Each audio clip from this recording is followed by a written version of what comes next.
like sucking, but I ain't gay. Legit bad podcast. Fuck those honkies.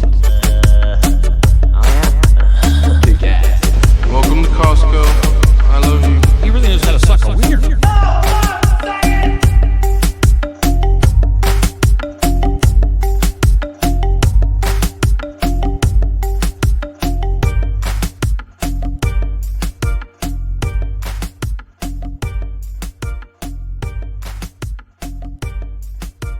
Just fun.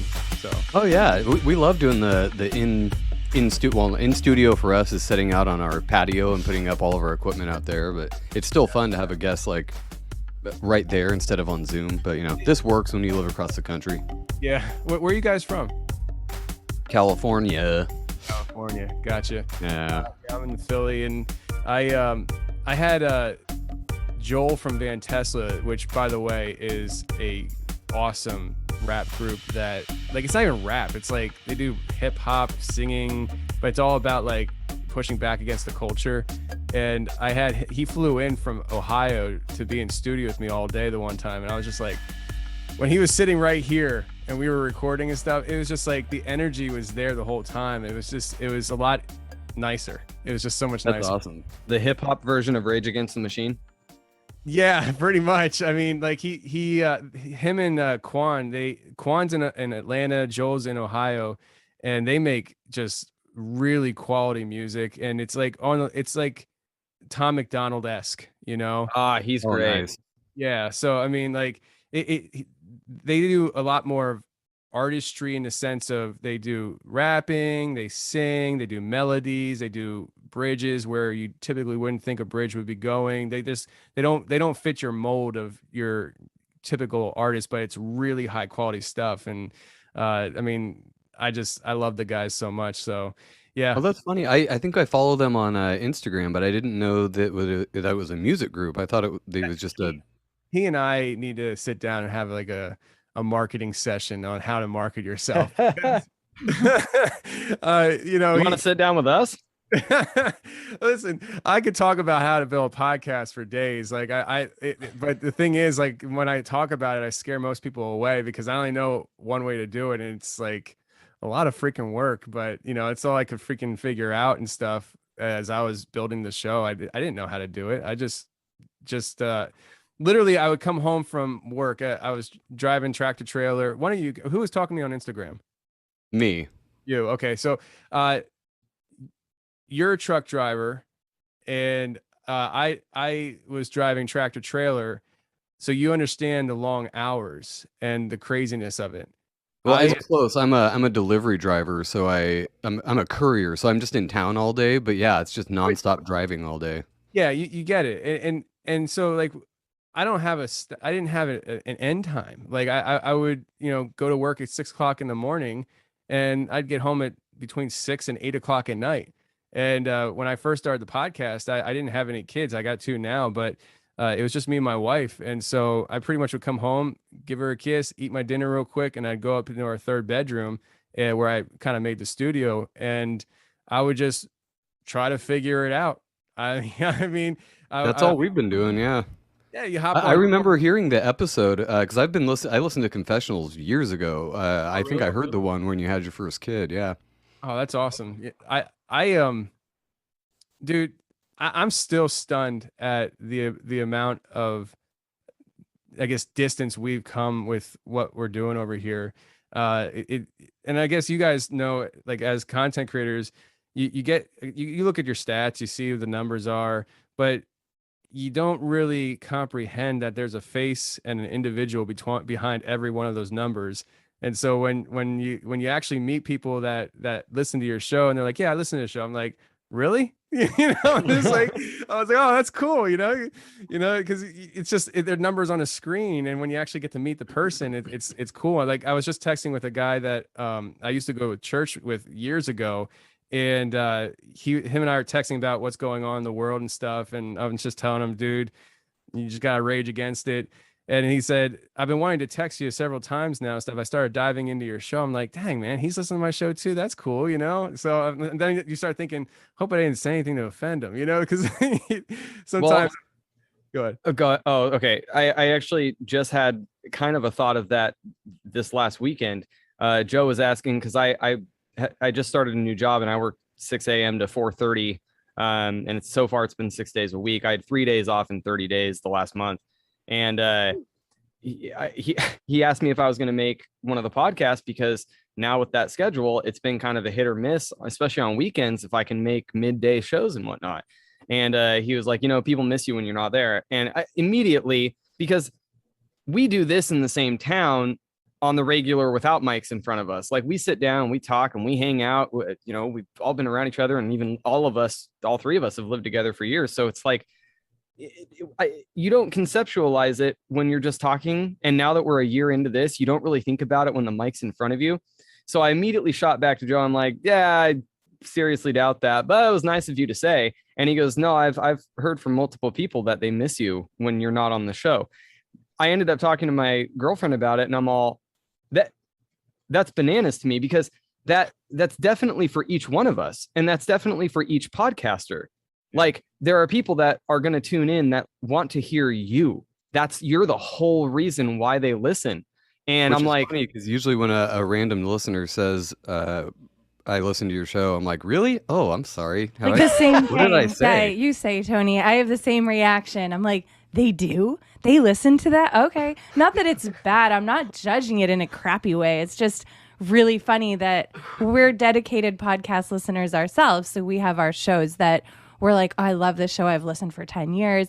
And I never thought about the other side of how that person must feel about their listeners, like their appreciation for it. Because we just didn't realize that people gave a shit at all. But yeah, that leads right into, so Confessionals is what you started with, and obviously you got your legs and got going with that and made that its own monster, really. But so how did you get into the Rage Against Dystopia thing? Because I see it's on Fringe.fm, which is Joe Roop's, right?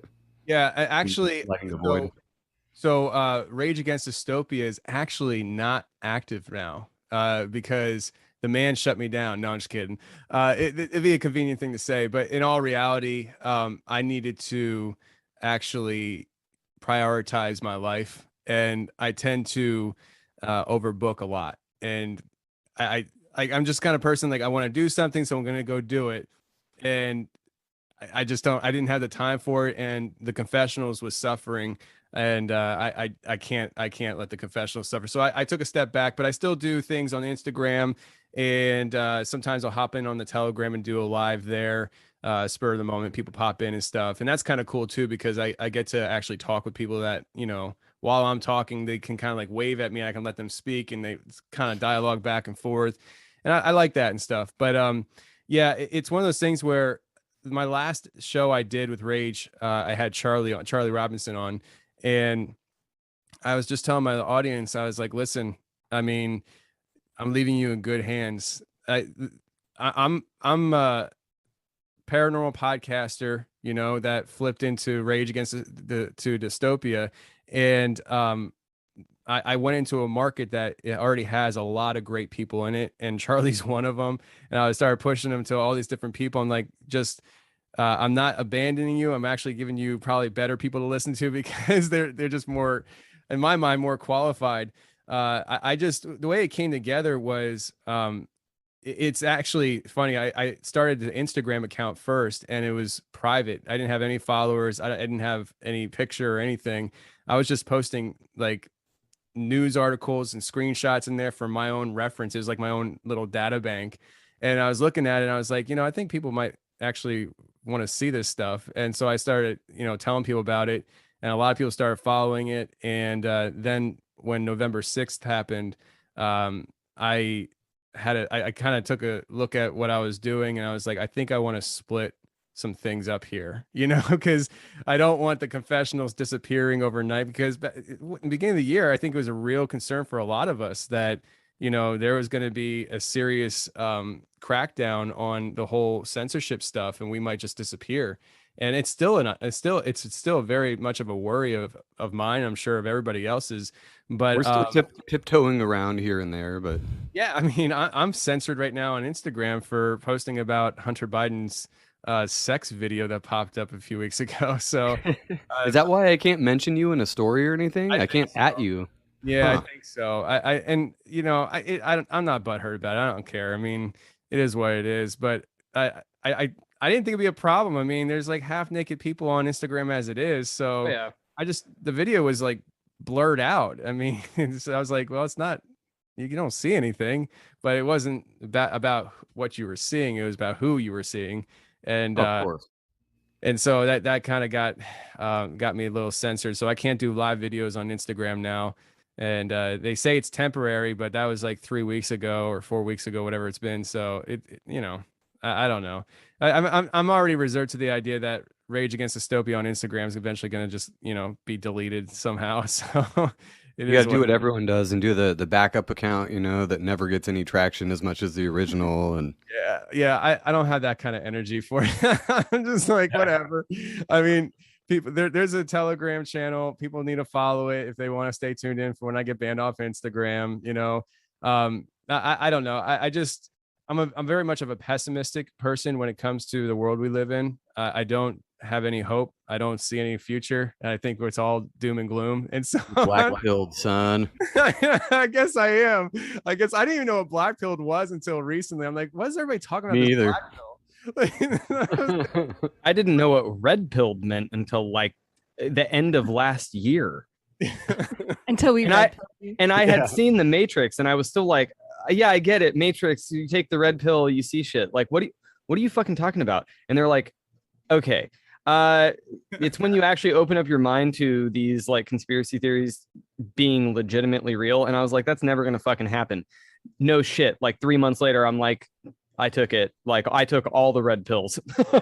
No, it's more like I jammed them up your ass because I would force him to come onto these shows where we'd have crazy people like Charlie and I'm not calling him crazy in a bad way. He's the best kind of crazy. But we'd have like Charlie on and Miguel Connor from Aeon Byte and just all these people that were just talking about all these different things. And David Weiss blew my mind. Started to click with him and he's like, oh, things are not as they seem. Yeah, looking through the looking glass finally, and I'm like, I'm like staring down the fucking rabbit hole, and I'm like, oh, I got so comfy up here. Fuck it. It's not the rabbit hole. It's staring into God's anus. I'm sorry, Tony. I know you're a Christian, so we get offensive here. Man. Yeah. So here's I think that people. I don't know how do people perceive me. I've given up trying to understand what my public perception is and stuff. I'm a Christian, but I am personally, I tend to be offensive for people and be a little bit much. And like I was telling you, I was just texting to a guy before I was talking to you guys, and he's going to a church that I left because they couldn't handle me. I'm not. Listen, I'm the kind of dude that I'm like, I walk into these churches, I'll be like, you're doing this wrong, you're doing that wrong, you gotta straighten it up. Because like seriously, like, so I get so you're hitting my buttons. I get so pissed off with the American churches, man. Absolutely. Listen, like, I get pissed off with religion in general, not your personal beliefs, just religion in churches in general. It's the organizational structure that has jacked things up. I probably actually align pretty close to your religious beliefs. It's actually what stopped me from going and continuing to go to church, was because in my area, I couldn't find any that I was like, this is just, you guys give everybody that goes here a bad name. Anybody who's actually, and I'm not one of those people to go, preach on the sidewalk or anything. But at the same time, I'm like, I have my personal beliefs. I'm never going to jam them down somebody's throat. I'll always accept somebody else's viewpoint. But when you walk into somewhere where you're all supposed to be getting together for like-mindedness and you end up seeing stuff that just really, it's like, that should not be what you guys are representing. That's when I went, no, I'm not doing that no more. Dude, like, here's my thing. Like it's cupcakes, man. It's freaking cupcakes. Like these churches, you walk in and stuff, and they just tiptoe around things, and they don't want to offend anybody, this, that, and the other. I'm like, yo, you got beliefs? Like you say you believe something until it might be a little iffy for somebody, and all of a sudden you're like, oh no, let's not go there. It's all about tolerance. It's all about money. It's all about money. True. What pisses me off about it. And so like the church that I was going to, when I first started going to it, they were meeting in a middle school. It was a church plant, and when I started going, I'm talking to leadership. I eventually became part of leadership at that church for a while, and like I was asking them, like, so what are the plans here in the future if we start growing? Because the right answer in my mind is we have a certain number in mind, and if we exceed that number that we feel we can handle, we're gonna actually plan another church where most of the people are coming from, so that there's somewhere closer to them and all that stuff. Like you kind of keep things manageable. And that's what they told me at first, but then they came out with this whole building project fund, and they built this millions of dollar building, and they bought this property, and now all of a sudden they have a mortgage, they have these utility bills they have to keep up on the property, and all these bills that are stacking up. And that's the problem that I have with this, is when you have these multi-million-dollar facilities, you have to pay staff, you have to pay the pastors, you have to pay the everything, the property taxes. And when you have financial things that you need to take care of in a real world way, you wind up sacrificing certain things from the pulpit because you don't want to offend the people who are paying you on a weekly basis. Absolutely. Yeah, it's the general corporate structure of it that Yep. drives me insane. Like I think about the church we grew up in now, and I'm like, that was way closer to a cult compound than a church. Like there was people there 24/7. They actually had buildings with a courtyard and stuff. And you remember me telling you about that, Ben? How I went back there and I'm like, this is like a cult compound. Well, and it was all based on money and numbers. And it was self-sufficient. They had an auditorium that seated about 3,000. It was the largest church north of like Santa Clara, and they had a sister church in Santa Clara. It had the auditorium. It had a full school system, K through 12. It had a college, a Bible college, where you could go to actually a seminary.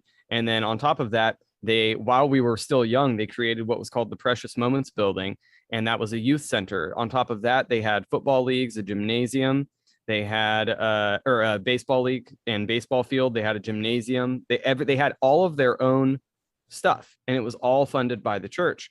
They had something called the Living Christmas Tree, where it's literally erected and people stand in this Christmas tree like 3 stories high, and they do a whole show on it around Christmas time, and everybody participated. Like, you get into the pagan ritual elements of that too, but that's a whole different show.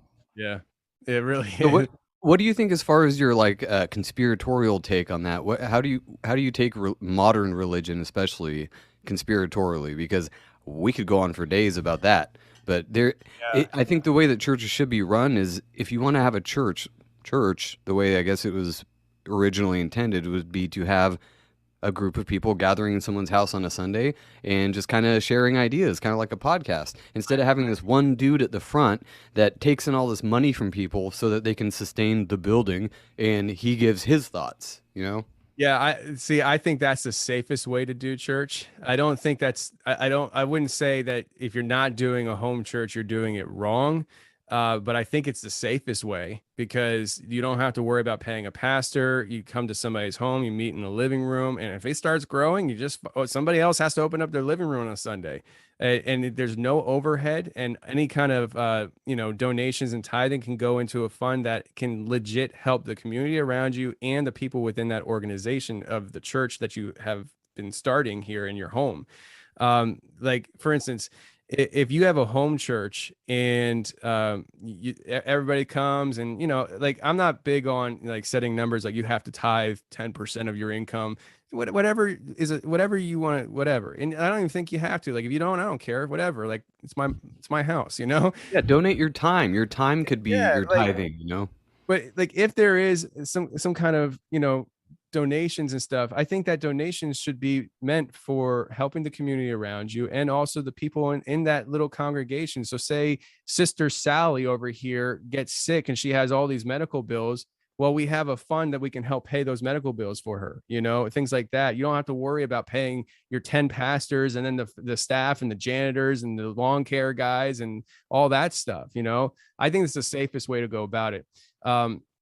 But if you want to test my theory on this, all I will say is this: if you're going to a giant church and you're like, he's full of crap, I get the Bible every week and it's unfiltered and all that. Listen, if you think you're getting unfiltered messaging, stop going to that church. Find a tiny little church that's been around for a long time and start going to that church for just a month or two. you're going to get a completely different message that you're going to walk out with sore toes, because that pastor's going to be stomping on those toes the whole time, because there's a reason why that church is small, because people don't like getting their toes stomped on. And so like I started going to a church back home, this church that I grew up in, and I hadn't gone to it for like 20 years. And it's the same pastor as when I was a little kid. He's been there for over almost 40 years. And the reason why that church is so freaking small is because he doesn't bow down to anybody. He just preaches the Bible. He doesn't care if it hurts your feelings or not. He just preaches what the Bible talks about. And nowadays people can't handle that. They can't handle that. They want to just skip through a field with Jesus holding hands and stuff, and everything's fine. La da la da la. And listen, Jesus was a dude that went in these synagogues and flipped tables. Like he showed. He was a G. Yeah, like, and that's the thing. Like I just, and that's what I mean. When I go all the way back to the beginning, I don't know what the perception of me is with some of my audience and stuff when I say I'm a Christian, but I'm not your pansy Christian that is just soft and doesn't want to, oh, let's just all get along. Like, people hear me for an hour on my show. It's my freaking show. So what are you going to get? You're going to get Tony on the microphone for an hour, not the Tony to 24/7 Tony. And on top of that, I'm interviewing somebody about their paranormal experiences. I'm happy to be talking to them. They're happy to be talking to me. There's no reason to show another side of me. And I think sometimes I draw this picture in their head that, oh, Tony, so I can tell just by the emails and comments I get, they think they can say certain things to me. I'm like, MFer, if you said that to my face, you would not be breathing right now. Like, and it's so funny, man. Like, when I first started podcasting, like, you guys know, we're not trained to do this stuff. Nobody's trained like to handle public perception. Like that's all new. And we learn on the fly with that. When I first started my podcast, I had friends like in my everyday life that when they found out I was podcasting, like, oh, okay, Tony's podcasting, and they venture over to my Facebook page and they give it a like, and they're like, good job, buddy. Good job. You got 5 people liking your page now. And like, they would read through the comments. And my one friend, Kyle, I'll never forget this. Kyle came to me one day, we were at my house, and he's like, dude, I was looking through your comments, and he's like, do those people understand who they're freaking talking to? And I was like, bro, no, they don't. It's just funny because like, I don't know how people perceive Christianity and stuff. But the way I perceive it is, and the way I live it is, I believe in my heart, and I confess with my mouth, which is a biblical thing to do, that Jesus Christ is the Son of God. All right, that's what I believe. When it comes to let's hold hands and sing Kumbaya on Sunday and everybody gets along and stuff, I'm not down with that. Like, I'm cool with being cool with people, but like, if I see something that's out of whack and stuff, I'm just gonna say it. Like, even the church that I'm going to, I'm in a text thread and stuff, and the pastor, somebody said something about, what do you guys think about the new mandates that came out today? And I went off. I was like, so you guys want to, talk about this whole one world government and stuff that's, in the prophecy and everything, but people don't want to talk about the new world order. It's like, I think there's a misconception here between the conspiracy world and the church world. The church world wants to say that all the conspiracy people are crazy, and all the conspiracy people want to say that the church people are freaking batshit crazy. And I'm like, yo, you guys are all on the same page. You just don't even know it. Well, they're on the same page. They're just reading it through 2 different lenses, kind of, is how I look at it. Yes, 100%. 100%. So speaking of that, how do you reconcile like doing a paranormal show, like aliens, ghosts, all the stuff you cover, with your personal religious beliefs? Like, what do you think that is? What do you think aliens and ghosts are? Well, are you one of the guys that thinks that they're all like demonic, or just like... So hold on. Before you answer that, I would like to point out for anybody who is listening, before he answers it, there's a reason for Joe asking that, is that right there is exactly what we were taught, is that any of those kind of spiritual entity manifestations, those are all just distractions from the devil, put in the mainstream to get us away from the actual thing that's going on, which is spiritual warfare. Yeah. So, I think that definitely can be part of it, but I don't think it's, you see, that's, I didn't know we were going to go down this road today. So let's do it. So again, Christians, and I can only speak for modern Christian America. they have these cookie cutter ideas and stuff that that make them feel good, so they believe it, and it's just not true. So could there be a demonic manifestation that is presenting itself as an extraterrestrial? I believe that could be true. Do I think that all of them are demons? I lean towards no, but I would say I don't know. Do I think that God could create another life form that is not on this planet that has intelligence like humans or beyond humans? Why not? Absolutely. Like we want to say that we believe in an infinite God that created time, space, and matter, who's outside of time because he literally created it. We want to say he's so omnipotent, so great, but yet he can't do this. Why not? It's because it makes you feel uncomfortable. So like, it's just this idea that, for instance, like, so I'm a big fan of this guy named Dr. Michael Heiser, and he's really kind of opened my mind up to being a Christian, doing what I do, and understanding that everything you haven't been taught growing up is true or necessarily accurate.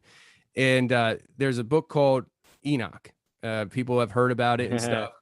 Now, the book of Enoch was written before the book of Genesis. It was written by Enoch, the first book of Enoch. And he was writing this book about a time to come. And he was also talking about things that were going on inside, like in his current events. And he's talking about the Nephilim, these giants and things like that. And when you bring up the giants and the Nephilim to just your everyday person that's going to church, they're going to either say, I've never heard of them, which means they don't read the Bible. But also they're going to say, well, I don't believe that, you know, there could have been these giants that came from fallen angels having sex with human beings. And one of the arguments that I get from the Christians is, well, the Bible says that angels don't get married. I'm like, who has to get married to have sex? Like, it literally talks about that later on in the Bible. It says to stay away from fornication or abstain from fornication or whatever the phraseology is. It's like, yeah, because that's a thing that people do. Yeah, and it's like, so it's like they'll say that thing about the Nephilim, but at the same time, they'll totally believe that a senior citizen built an ark and got 2 of every animal onto it. But the Nephilim is in the regular Bible too, not just in Enoch. They reference it. Yeah. It's like I don't know where my thought process was going, but basically, I see the Bible very differently. I would not say that I see it unconventionally. Maybe some people would say that I do, but I just read it for what it is, and I soak it in as it is. And I use the book of Enoch as a tool to help understand what is written in the Bible. Like if you just go with the Nephilim in the Bible, Genesis 6 chapter 4 is basically your main verse. That's it. But if you use the book of Enoch, it's a tool to expound on that one verse in Genesis. And these Christians will be like, oh, well, you know, I don't want to read something that's not in the Bible. There's a reason why it's not in there. Actually, Enoch is in the Bible. Paul, the guy who wrote 75% of the New Testament, quoted Enoch in his writings in the New Testament because he actually put weight in. I'm not saying it should be scripture. I'm just saying if the writers of the Bible included pieces of Enoch in their writings that made it into the Bible, maybe we should consider the book of Enoch as a tool to understand the Bible. Because I would actually agree with them with that. There's a reason it's not in the Bible. Yeah, there's a lot of stuff that isn't in the Bible that because it doesn't go with the Bible. And there was a certain group of people who decided what went into the Bible because it all fit together. That was exactly what I was just about to say. I was going to say, first of all, you're talking about typically these modern Christians that you're talking about. I remember in the 90s, you know, it was a big deal that people were straying from the 1611 KJV. And there were even churches like our church that we grew up in that said the New King James was a fraud because they took out certain very particular phrases. Now, Joe and I have gone down this rabbit trail so many times talking about, in my opinion, the hypocrisy of the entire thing is it's like, hold on a second. You're talking about men that, regardless of whether you believe was inspired or whatever, they put down in human form the best that they could to portray what they felt they needed to say. And then that was translated to get the KJV, I believe it states in the KJV, tried by fire 7 times, because that was the 7th translation into English. And I'm like, so you're talking about 7 translation, the oldest English translation you can't read because it's in Old English. And then at the same time, that was translated from the Texas Receptus, on and on and on, right? And I'm like, so at some point after all of that, they decided what books they were going to canonize as the Bible. Yet there are, like you said, written before the Bible that is referenced in the Bible, as well as the Apocrypha, which, if you don't want to consider that, again, I consider it a supportive work. It bridges that gap between the Old and the New Testament. And no, I'm not saying that it necessarily has to lean you in any way spiritually or in your beliefs, but it gives clarity, which does a lot for what you do read that you believe in the Bible, because it can alter your perception. And I think Joe is right. I think that they took a lot of that out because they didn't want a certain perception to be altered. And that, to me, is one of the biggest frauds that we live in when it comes to modern Christianity. So, like, the modern Christianity, it has fingerprints all over it from the Catholic Church. Absolutely. I mean, from what I understand, Jesus died, and from that point moving forward, there was a church, the Church of Jesus Christ, the church that, boom, these people were called Christians. And that was actually a mockery term. It wasn't an endearment. And when and forgive me, I haven't reviewed this material in a long time, but at some point there was a split, and there was this thing called Catholicism, Roman Catholicism, that split from that. And there was this whole other branch that started. And then from there was all these other denominations. Right. And I think that denominations are extremely unbiblical. I think it's a crock of shit, dude. Like, I'm not interested in identifying with myself with a certain group of people, the Baptists, the Pentecostals, this, that, and the other. Like, I was raised in a Pentecostal church, but I have, like, I don't jive with anybody. Like, I just don't. I have lots of Pentecostal friends, and Pentecostals tend to feel more, they kind of do things more by, like, they would say, moved by the Spirit kind of thing. Right. And Baptists are more logical. Let's look at this with our brains and stuff. And I'm like a piece of that on both sides. Like, I don't know how to define myself. And that's why I've come to the conclusion that I think just denominations themselves are just unbiblical. Like, I'm a Christian. I believe that Jesus Christ was the Son of God. He walked this earth as man, died a sacrificial death, 3 days later rose from the grave, walked among men again, and then ascended to heaven. That's what I believe. Now, I don't know. 5 doctrines. Like, I'm not interested in this let's be Baptist over here and this Pentecostal over here crap. Like, I'm just not. And that's why I just don't get along with a whole lot of people. I don't have a whole lot of friends. Sorry. Oh, go ahead. I was going to say, don't you think that started, though? It's kind of like, I'm not bringing it back to politics, but it's like Republican, Democrat. Like, they want to have little denominations so they can get people on their side, so that people can have a group to belong to, so they can say, I'm this. And if we say we're this, and this is what we believe, all of these people, we can get them on board with us, and then we can convince them to believe whatever we believe. Oh, it's classic divide and conquer. But It's identity politics within religion. Yeah, and no, we grew up in such a weirdly, like, you broke it down very simply and logically the way you believe. My parents believe the same thing, but they also believe that any music with a backbeat or drums is evil and of the devil.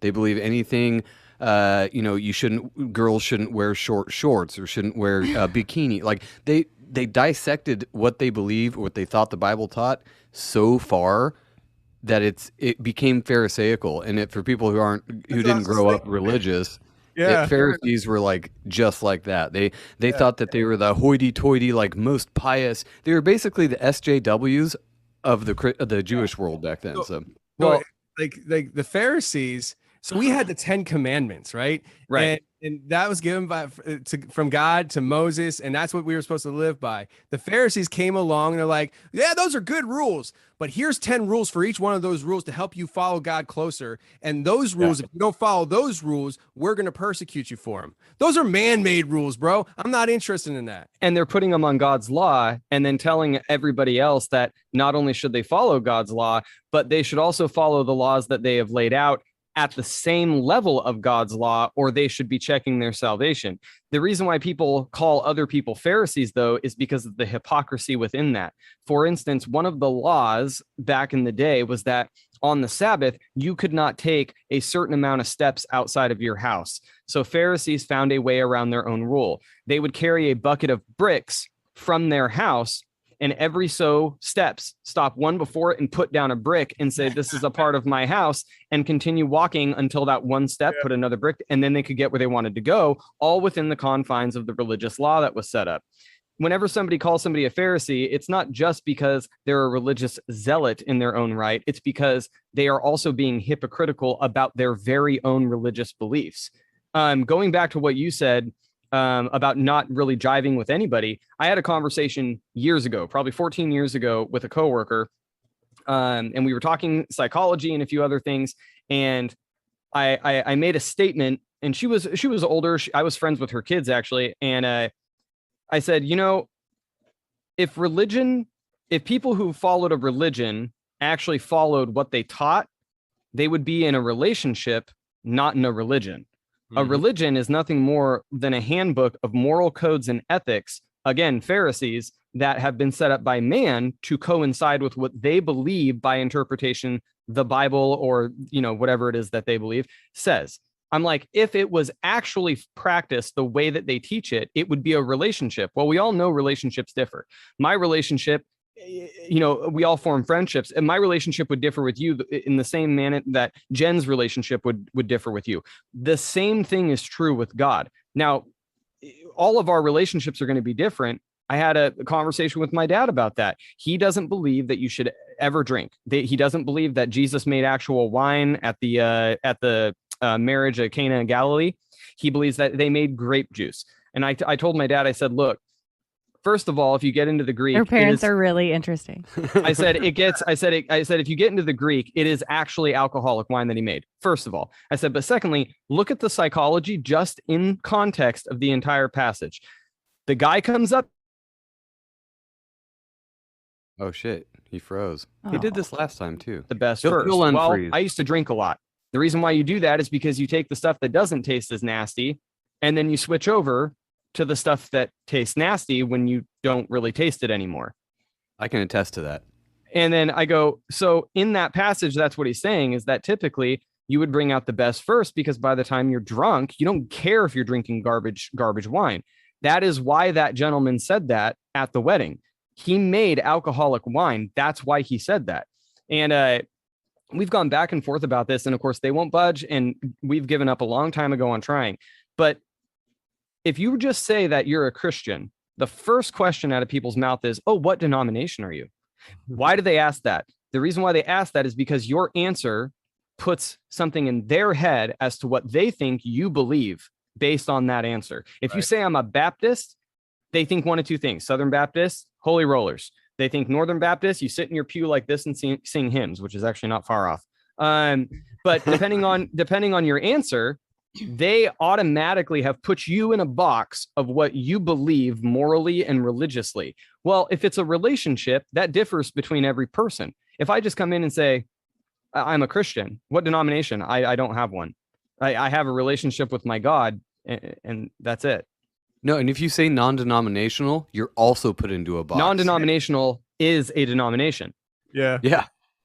I tell you, what you're just talking about is what Jen said. It's the identity politics, and it's the same format. It's the same format. And that's why, like, I try to break it down to people very simply as to how I believe. I spell it out the way I did a few minutes ago, because I don't want any confusion as like from the point of me saying that about Jesus to everything else. There's probably a lot of differences and gaps and stuff, but in order to be a Christian, it doesn't, like, it's not required to go to the Baptist church or the Pentecostal church. It's not required to go to church. It's not required to do certain things. That the qualifying aspect of Christianity is, who do you say that I am? That's what Jesus said, and that's what all it is do you believe Jesus Christ is the Son of God? That is it. And the thing is that God knows your heart. So we can trick man, right? So there's that verse in the Bible that the guy, I forget if it's a parable that Jesus was saying or what, but he's like, the guy comes in and says, you know, I did all these things in your name. I cast out demons in your name. And he says, turn from me. I never knew you. And that just scared the hell out of so many Christians, because it's easy to go to church on a Sunday, make yourself feel good. It's easy to tell mom and dad you're a Christian. It's easy to tell your kids that you're a Christian, but you can't fool God. He knows your freaking heart. And that's why in Romans it says that you need to confess with your mouth and believe in your heart, because confessing with your mouth is the easy part. I can come on here all day and say, oh, I'm a Christian, I believe in God, but God knows my heart. He knows. And so like, that's why I really believe that one day I'm going to die. I'm going to appear before God, and I'm going to look around. I'm like, yo, dang, you're here? Like, because I don't know people's hearts, you know. And there's what is Alex Jones doing here? Holy shit! Yeah. Like, is that you, Charlie Manson? But we don't know, and We so don't know. there's gonna be like I'm sure there's gonna be some people I'm like, man, I really wish you didn't make the cut, bro. I always make a Where joke is with my justice? friend, my Christian friend. I always make a joke with him because I'm like, so we're told that if we are Christians, or you know, if we believe the general thing and we go to heaven, let's just say I go to heaven and I got to hang out with a couple billion of you, I don't think I'm gonna like it that much. It's not sacrilege. It's just my own dark, twisted humor. But I'm like, so you're saying heaven is spending eternity with Christians? I think I'm out, dude. It doesn't have to be like that, though. I think I know. you're like the best kind of. It's again a little bit political, but the way that we kind of agree with both sides of the two-sided party system that they have going on. We agree with what we agree with. We just try to be good people and do what's right and try to break down what we think is correct. It doesn't mean that we're Democrats or Republicans or libertarians or whatever. So you don't have to be a Baptist or whatever or Catholic. You can just be a good person and try to understand it and have the best relationship that you can have with God and Jesus and with other people and live your best life. You don't have to sing Kumbaya by the fire, but you can talk about shit and be a normal person and God will still know who you are. You're talking about being politically non-denominational, and we've already been put into a box of domestic terrorism. No, we basically. don't have to. I don't care. I reject that box. I don't care. If you want to think I'm in a box, that's on you. Dude. identify with that Like, box? that's on them. No, I don't. That's their box that they made for me. I'm not in that box. They just think I am. That's their perception. I don't care. It's the Schrodinger's cat of boxes. They're like, no, you're in that box, but I won't open it. And you're like, no, I'm not in that box. They're like, no, you are, but I'm not going to open it, and neither can you. You're like, you both, Shake it. you Just both shake it a support little. Trump and don't. You both support Biden and don't. And you are a masker and anti-vaxxer at the same time. But I'm not going to check to see which one it is. You're just I gonna don't sit care. I'm in not that even box. listening. I'm just moving forward Yeah. and talking about good things and being around good people. It doesn't matter. You can't focus on that negativity. Well, and Yeah. that does go back to that perception of what people think of you. Just to kind of go into another, another arena, that perception is interesting, because some people will listen to one episode. They'll listen to one episode with one particular guest talking about one particular topic, and they're like, "Yeah, I heard him talk for an hour. I know exactly who those guys are." And it's like, Yeah. no, you fucking don't. We have podcasted hours and hours and hours of content. Way more than us. And it's like, if you listen to one episode, or if you listen to all the episodes, that doesn't mean shit. That's us fluffing around ideas. We're literally talking about things that we don't know because we don't know them. It's the platform that we use to talk about those. People hate that, though. They hate it when you're tossing around ideas because they automatically assume, oh, they must believe that then. We've had David Weiss from the Flat Earth podcast on, because I'm like, I got to see what this dude has to say. Like, Yeah, I don't and know. he's a I don't know Christian. what to think after over a year of doing this.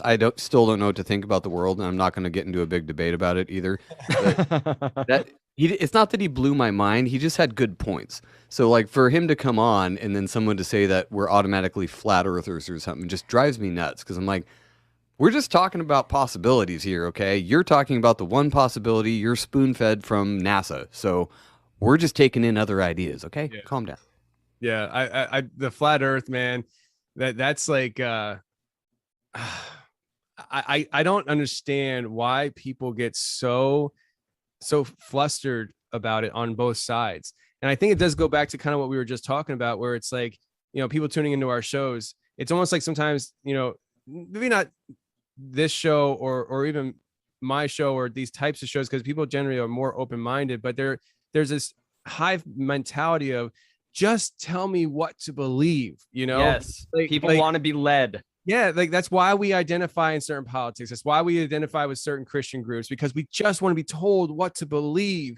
And I think when it comes to the flat earth thing, like we've been told what to believe for so long, and then there's people who are saying no, the earth is flat, and then it just gets the other people so mad that you're saying the earth is flat, and then the earth is flat people are like, how can you not see it? The planes don't adjust for the curvature of the earth,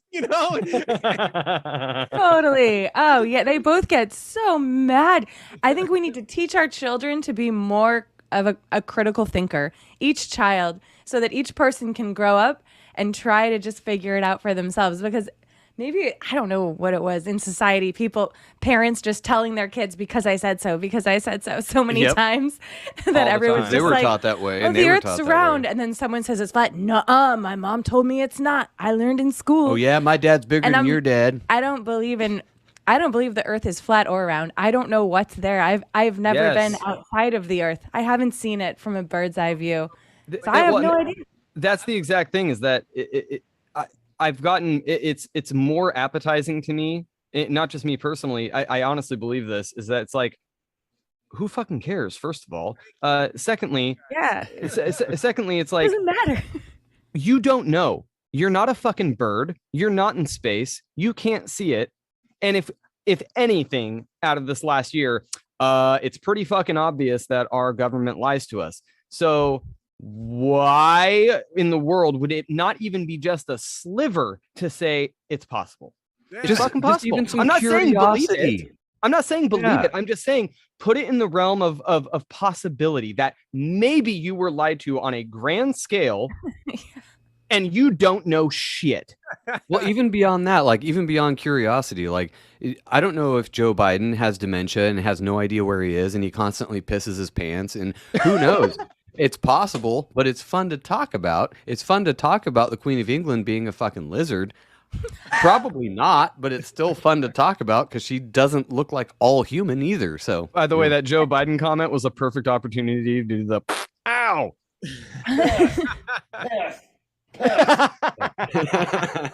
I don't have my soundboard pulled up. Sorry, I suck at this. Sorry. Anyway, So I have this this beat machine that I used to have, and I turned it into a soundboard, but I always forget to fire it up and load sounds on. I don't know. I know I'm awful at it, but it's fun when I remember. you're all sitting over there during a podcast.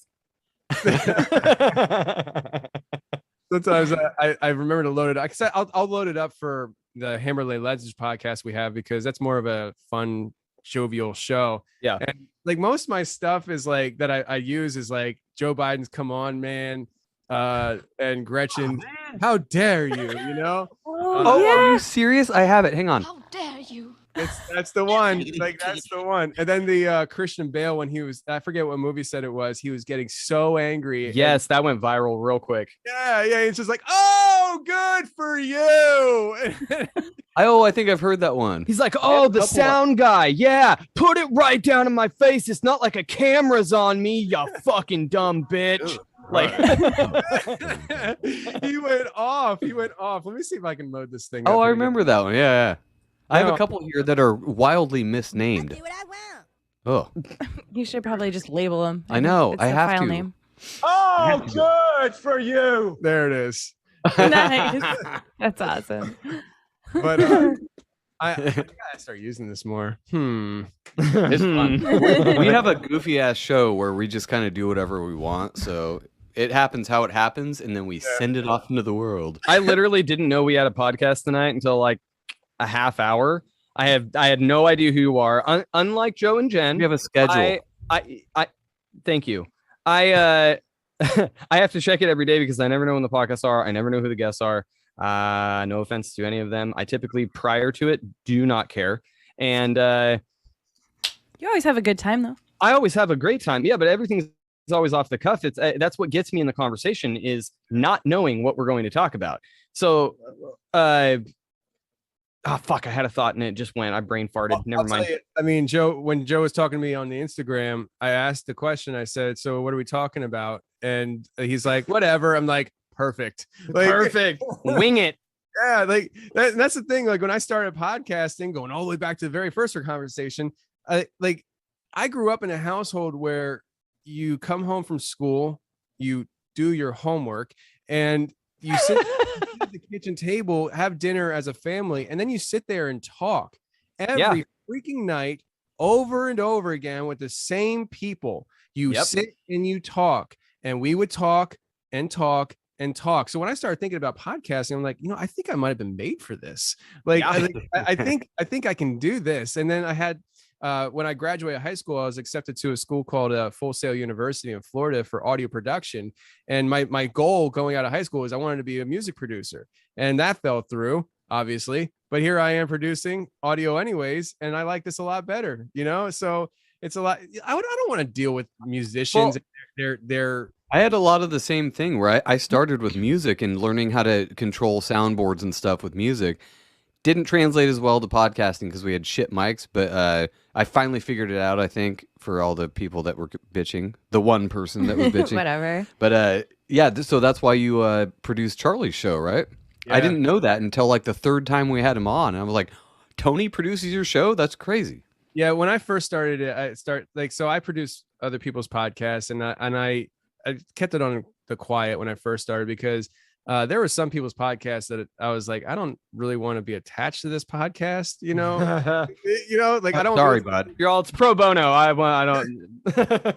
Just because I'm producing it doesn't mean I agree with what they're saying, And there was this one podcaster. He doesn't even have a podcast anymore because the Jews canceled him essentially, and that's as far as I'm gonna go because I don't want to get you guys canceled or me canceled. But Get you guys? What'd you call me? literally, I have nothing. I know. Oh my gosh, I just thought of it now. It's not anti-Semite, okay? I promise. Like I'm just honestly saying there is a hierarchy. The top of the food chain there, they control a lot. And Zionists. It's like Sam always says. It's not the Jews. It's the Jesuits masquerading as Jews. Yes. We love the Jews. We're just We've talked anti-Jew about this with a lot of maskers. people before. It's all good. Okay, It's okay. because there's some things that we avoid in conversations. Like me and Charlie have talked about it. After that one show got canceled, like Charlie may not want to ever touch this topic because of what this happened. Because like this guy, he was a retired NFL Pro Bowler, and so here's the other thing because recently I've been talking about it publicly where I produce other people's podcasts and stuff. I've been getting a lot of people coming to me and saying, "Can you produce my podcast?" No. So No, I didn't give you that information for a request. You don't call me, I'll call you. Kind of thing. so I started Merkel Media producing people's podcasts, but it's not just anybody. It's people who already have a following, who do not have a podcast, who would be a good podcaster, have a lot of things to say, but they just don't know what the heck they're doing with podcasting. That's where I come in. I'm not interested in starting, my neighbor's podcast for them and producing it, So I'm only building people who have followings. And so he had a following. I'm like, I was excited about it and everything. And then he was going and going. I was like, we got like 30 some episodes in. I'm thinking to myself, I'm just waiting for that red button to be pushed. And it sure enough, one day I got an email I forget how I got notified. I think somebody told me that, no, it wasn't. It had to be an email. I got an email saying that the show was no longer being streamed from the hosting service. And I was like, what the heck? And I emailed them back and they're like, this is why. And I was like, oh crap. And I said, is there any way I can get the old shows off the server? Can you at least get me so I can download it? They said nope. It was like 30 plus episodes just gone. They didn't want you to have a copy of it, huh? No, yeah, no copies, anything. And so like I'm like crap, So he and I talked about it, and I told him, I said, you're gonna have this problem because he's not gonna change his messaging. And I told him, you're gonna have this problem anywhere you go, brother. And and I said, because he said to me, well, let's start a website and then just put it on the website. And I said, listen, we can do that, but there's no organic growth then. And on my end of things, like that's not smart business decision for me. I can't just produce a show that I hope people wander to your website, you know? Yes. And especially since he wasn't really promoting it the way I would have liked and stuff, for having hundreds of thousands of followers. I was like, bro, can you just mention it once a week? You know, like you would like triple your audience in a second if you would just start dropping it on your Twitter, you know? And so He didn't want to do that though. Why? Like, what was the motive to not be motivated? I don't. No idea, because it was so crazy. Like, he contacted me and he said that he wanted to start a podcast, and I told him, I said, funny you say that, because I was actually going to reach out to you. And so he was already in the mindset of wanting to start a podcast, but he would post something on his IG like once a week, which was his lowest following, but his Twitter, hundreds of thousands of followers, and he wouldn't mention it. And I'm just like, and I would like practically beg him, you know, and I'd be texting like, bro, wait, this was a really good show this week. You might want to tweet it out, you know, and here's some artwork that I made for it. I designed this just for Twitter, brother. And nothing, you know. Like that is That's a lost cause, though. I mean, there's nothing you can do. In the words of Tom Segura, some people suck. No, yeah, like here's the thing, like he's different, and he's the kind of guy, he's gonna do what he wants to do, and that's fine. Him and I, we still talk and stuff. It's just yeah, I mean, but anyways, long story short, yes, I produce other people's podcasts. I produce Charlie's show. And I just recently started adding the Merkel media tag on the beginning of the shows, because I was like, you know what, I think I want to start tagging, you know, Merkel media on this stuff. And I'm working on possibly venturing into the NBA realm. I have before I started driving truck for the company I just left, so it was 8 years ago, I was like a competitive basketball player. I was in like 3 or 4 different leagues leading up to the week I got hired to drive truck. And one of the leagues I was in was like uber competitive, and like former NBA players played in it and stuff. And I didn't know it when I joined, but listen, this is a funny story. I walk on the court for I think it was the first game, and you know, you start looking at the players, you look at their build, you know, you're trying to gauge, okay, this guy is, you know, 6 feet, and you know, obviously he's gonna be point guard, right? But then there's this other guy who's, you know, 6'7", kind of chubby, and he's going to be their center. He's going to be their big man. Right. And so I did that walking on the court, and there was a 6'7" guy, chubby. And I was like, oh, I'm not worried about this dude. Like he just starts dribbling the ball up the floor. I'm the first one, like, well, they got the 6 foot athletic guy here. What is this guy doing? And all of a sudden he pulls up from the half court. I'm like, what the heck? Drain. I'm like, who is this guy? Like, you know, we start trying to DM up and stuff, and you know, I'm playing him, and like the way he was playing, I was like, this dude is like he's at least Division I in a fat man body right now, like, you know what I mean? And so like we started talking and stuff afterwards, and it turns out he played in the NBA. He actually was on the same team as Michael Jordan for the Wizards back in the early 2000s. Oh, no way. Yeah, and so like we're talking and stuff, and we connected because at the time I was starting a company. I've always been an entrepreneur. Podcasting has been my latest entrepreneur endeavor, but I've done this my entire life. I just can't help myself. I like building things, and it shows. You're a very motivated individual. You can tell. Some say psycho, you know, but yeah, tomato. Oh, you just have ideas. You are one of those people, it seems like, who sees something and is like, I can make this better. Here's how. And you can break it down real quick. Innovation. I don't like going to bed at night thinking that I didn't try my hardest, and I don't want to live with regret. Because growing up, I was really lazy, and something clicked in my head, and I guess I got tired of living with regret, wondering what if I would have tried harder in basketball when I was younger? What if I would have actually gone to school for audio production, all that stuff? And so eventually I just got to the point where I'm an entrepreneur now. This is what I do. I'm going to go all in on things. But I had started a basketball company called Center Court Athletics, where I was trying to build basketball camps in the area and stuff. And, you know, I was like, bro, you'd be great for me to have as far as an endeavor. So we were talking about that stuff. And then recently we talk every now and then, but recently he's been making some waves with Kwame Brown, and long story, I'm not gonna get into it, but I texted him and I was like, hey man, I saw what you were saying and stuff. I just think it's cool that you're kind of sticking up for Kwame. And we started talking, and he's like, yeah, I'm thinking about starting a podcast. It's like, funny you say that, you know. So the sad thing is that he was just gearing up to move to Vegas, so now he moved across the country from me. But he told me that as soon as he gets settled in, he wants to talk to me about possibly working on something. So if I can get him in, because the show he wants to start is interviewing other NBA players and former players like Vince Carter, Kevin Garnett. And so like, he can start the podcast, and I'm producing it, and he's interviewing those guys. Well, those guys, perfect.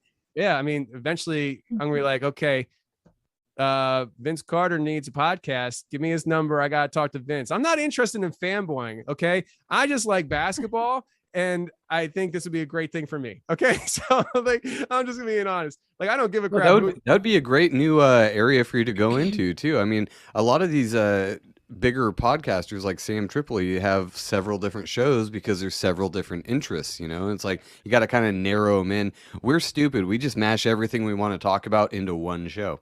That's so perfect. You went to school for like audio production and wanting to do music, and then gaining all that knowledge to then put you on a different path that you didn't even know was going to happen. That's so see, the thing is, I didn't go to college for it. I thought I was going to go to college for it, but I didn't. And I decided not to, because I was 17 when I graduated high school. And it wasn't because I was smart. It's just because I started, like, I went to kindergarten at 4. So, damn. Yeah, it's just weird. I don't know. But so I was actually a really bad student. But I graduated high school, and I'm 17 years old. The school I wanted to go to was in Orlando, Florida, but they didn't have dorms. It was like a trade school, and I would have had my own apartment. Oh. And at 17 years old, I was like, I don't know if I can handle that. Like, I was just like, is that even allowed? Can you get a contract for a rental at 17? I'm sure my parents would have signed or something like that. But like, I don't know, but I got scared. And so I didn't. And I was like, what am I going to do with my life? Because that's another thing that pisses me off about like the public school system and just in general. Like, we tell these kids that are graduating high school, they're children. I don't care if they're 18, they're kids. They have no idea what the world's about. And we're telling them they need to figure it out. And at 18 years old, make a decision what you're going to do for the rest of your life. And oh, by the way, sign your life away with all the student loan debt at 18. At 18, you can't even drink legally. You can't even buy tobacco, but legally you can sign your life away to a mortgage payment. And it drives me insane. Or carry a gun and go fight in a war, but you're not allowed to buy one on your own soil. Exactly. Yeah. Makes no sense. Make a decision. You're wise enough, smart enough to make a decision to go and put your life down the line and get shot in the head in Afghanistan for nothing, apparently. Yeah. But you can't. It just drives me nuts. But they want to lower the voting age to 16. That's so dumb. That's a not to play politics here, but that is a progressive left move right there, because they're these kids are just dumb enough to vote for Biden. Absolutely, they're impressionable. That's what it is. Right. They're very impressionable at the younger age. The teachers' unions. So, and where are the teacher unions? Well, whose pocket are they in? Or who do they have in their pocket? So it's in the bag. That's why, listen, if it wasn't like that, so say there was just a neutral playing ground with the public school system, and the teachers unions weren't in the bag for the Democratic Party, like, they would never think about doing something like this. But the fact is, they already have their brainwashing institution well oiled and ready to rock. They've been pumping this out for years now. And so it's like, yeah, why not drop it down to 16? Because then we can start, we're brainwashing the kids in 10th grade and they can go vote. You know, that's great. We can do that. Fantastic. Absolutely. Well, they better have good parents, because we're teaching our kids early, like, hey, pay attention to what's going on around you. My daughter's 15, and I told her, when she turns 18, she's more than welcome to stay here. I was like, please stay here. I would like it if you would like to go to college. There, you can go to college for 2 years free. There's a community college here. Go ahead and go for something. But you can also start your own business. You can get into lending. You can be a realtor. You can do something where you don't have to go to college, or you can be your own boss. That's the more preferable way to go, instead of going to school, getting into tons of debt, and then working for the man. It's pretty not ideal. That's exactly what I did. not so fun.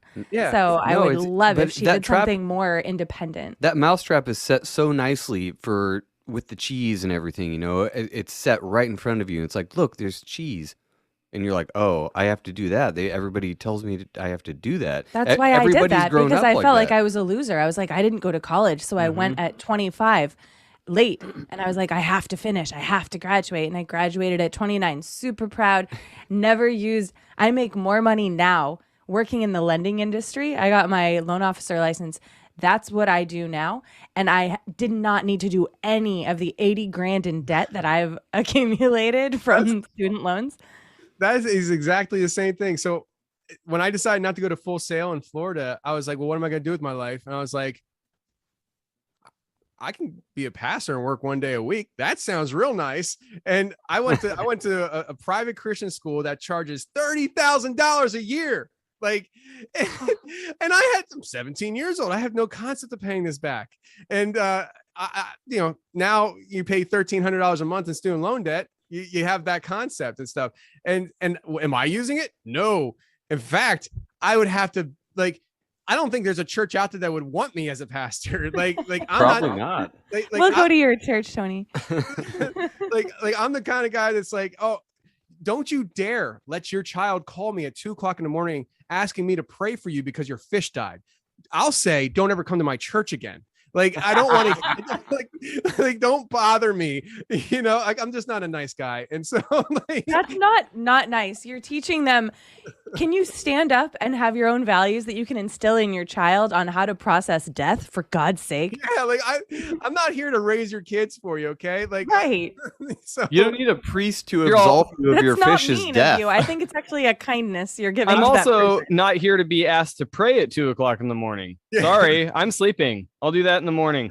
Am I on the I'll clock pray right for now? You think it would be cute that your kid's calling me, asking me to pray for them at 2:00? Oh, you should call Pastor Tony because it's cute. No, Pastor Tony's not that happy right now. No, I'm gonna make your feel kid like- cry harder. No, you should make the parent cry for not helping their child be in bed at 2 a.m. That's shitty parenting. Yeah, Rip the 101. parents a new one. Yeah, why- Before we get any deeper into stuff, Ben's got to bounce. He's got kids to call and Oh. stuff. But how much time do you got? Because we can continue if you got time. I'm Okay, on schedule. I'm good. awesome. All right. Well, Tony, it was really nice talking to you. I got to get up for work at 4:30. Hey, Ben, I didn't know who you were before I talked to you either, so don't worry about it. Fucking right on. That's how I roll. So it was awesome having you on. Thank you, and enjoy the rest of the conversation. And to everybody out there, good night.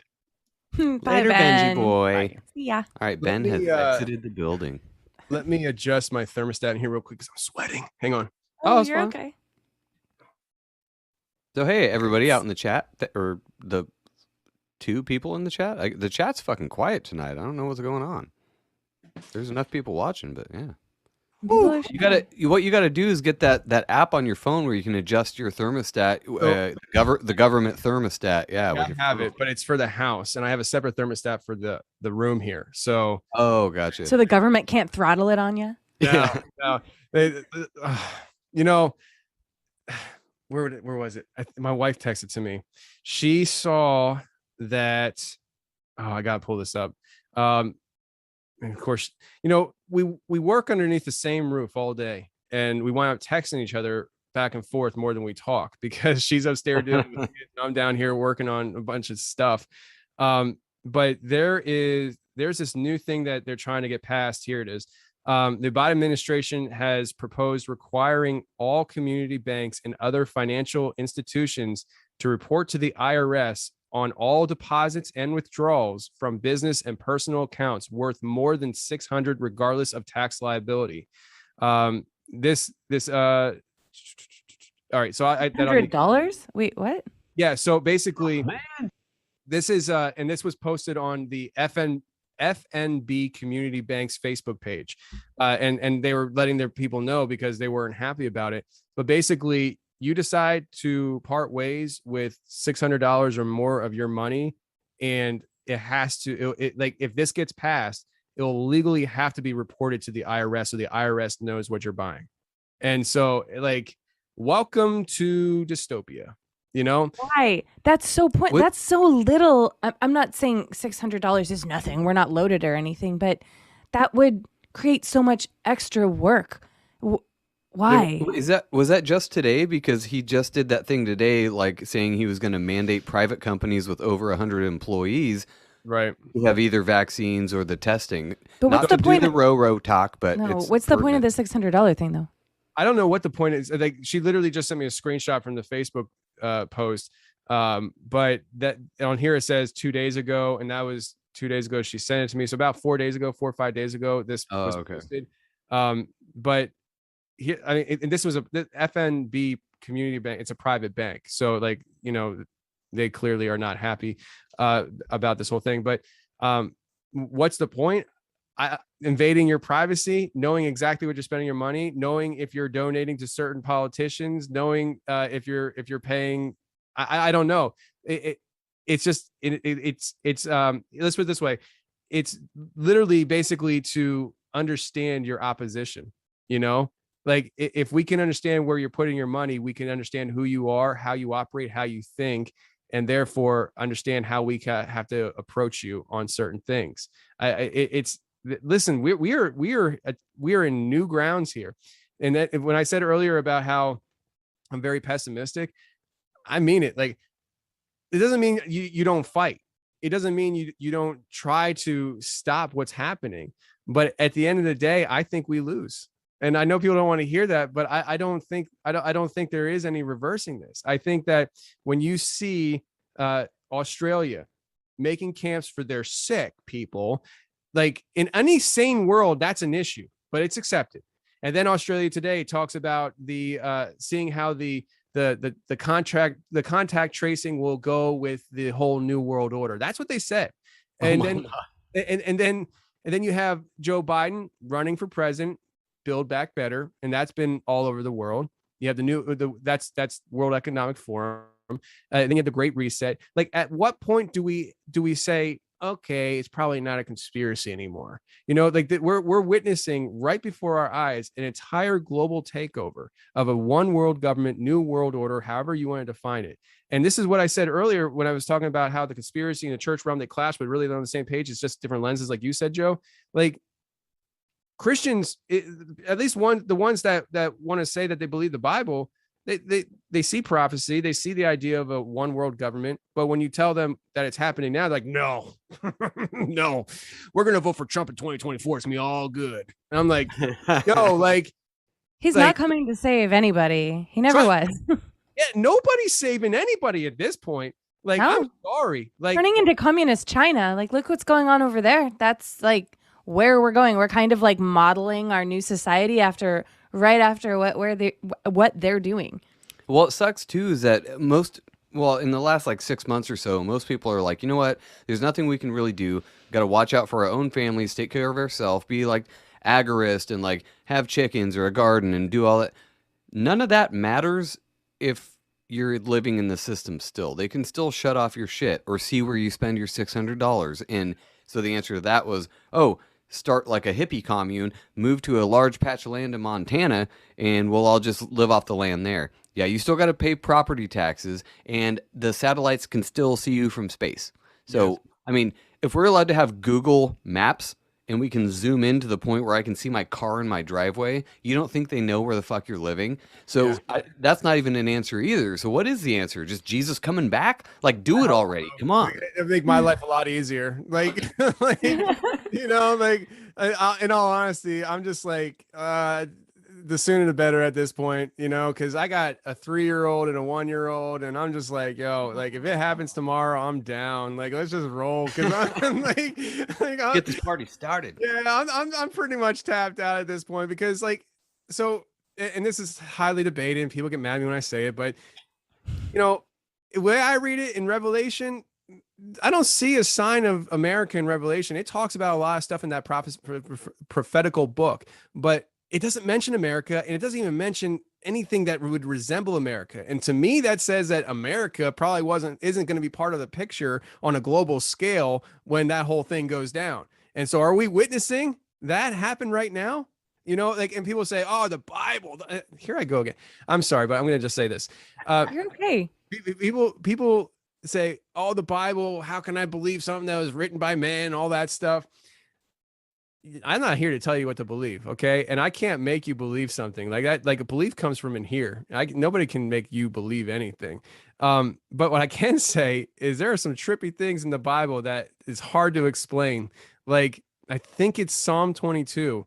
David wrote it, and he is writing about he's writing a prophecy, and he's writing about the crucifixion of Jesus Christ.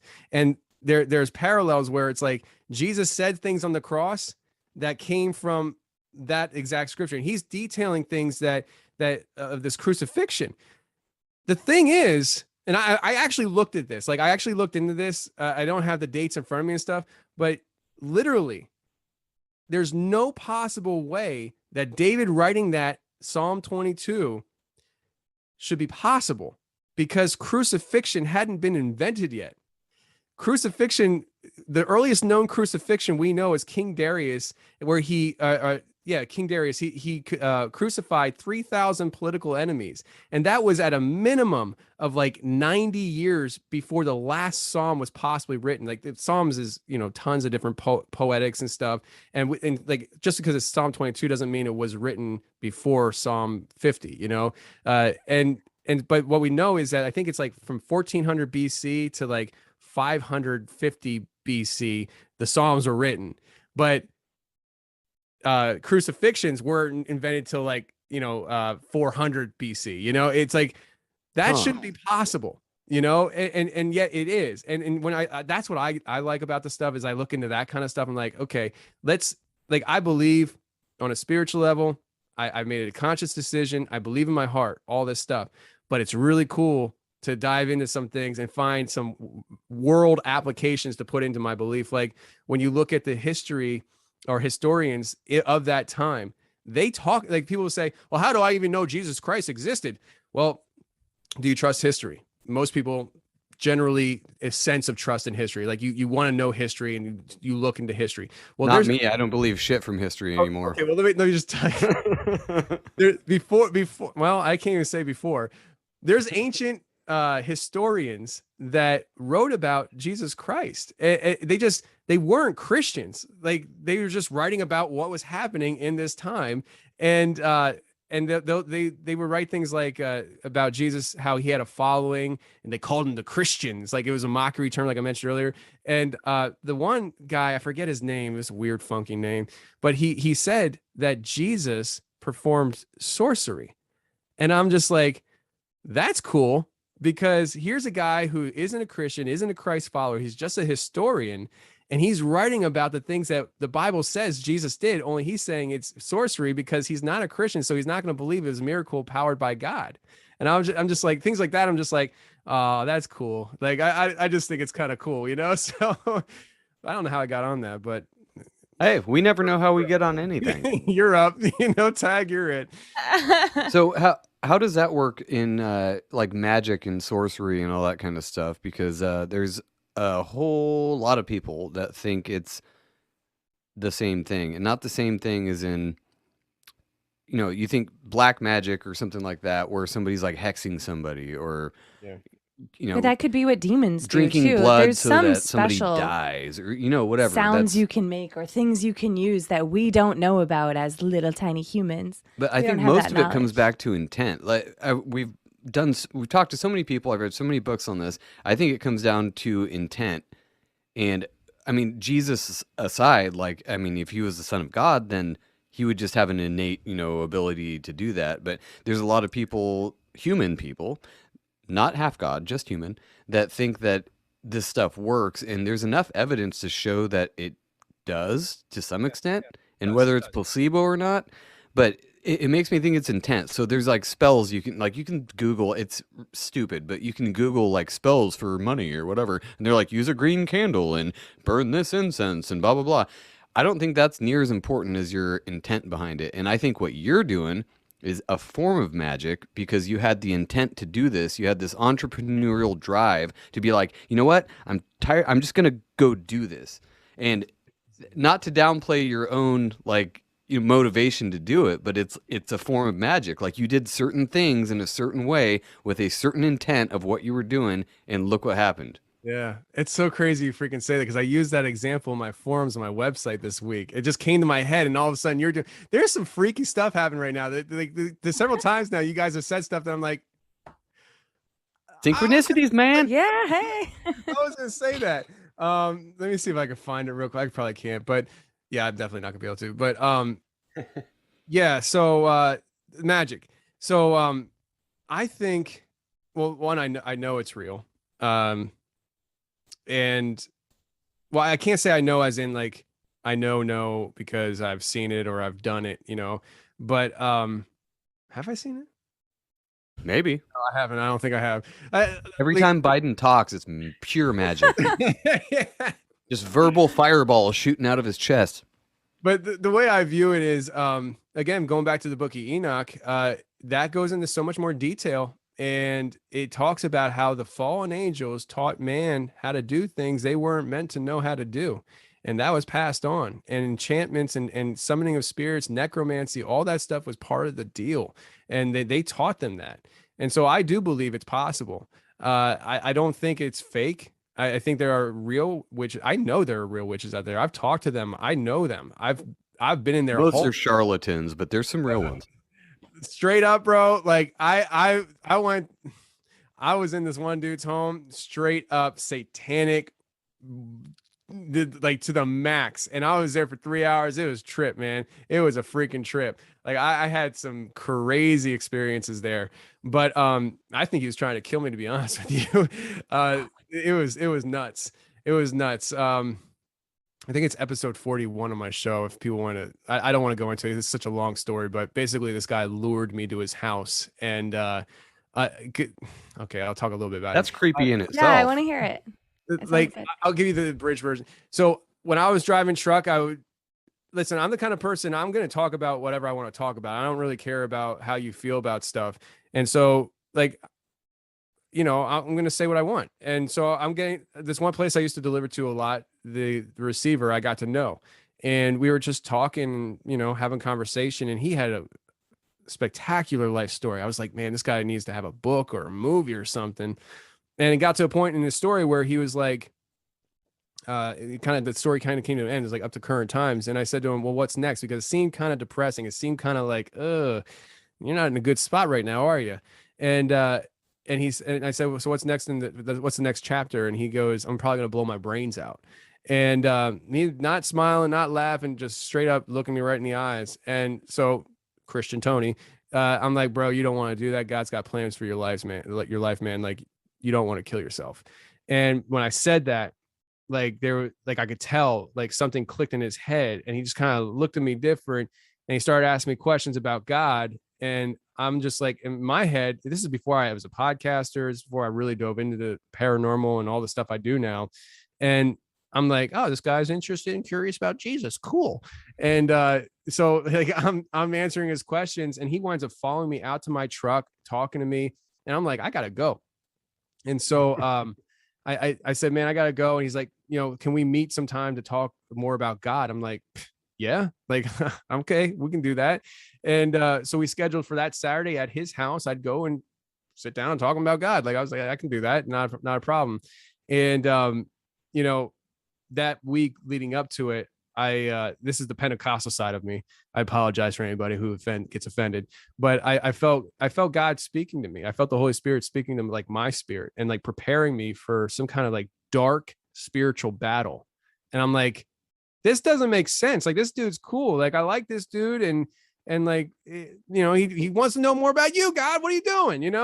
And I went to his house 11 o'clock that Saturday morning. And I guess I'll leave you with this. I arrive on time. I have an extra Bible in hand to leave with him. And I knock on the door, and the door just seemed to open by itself.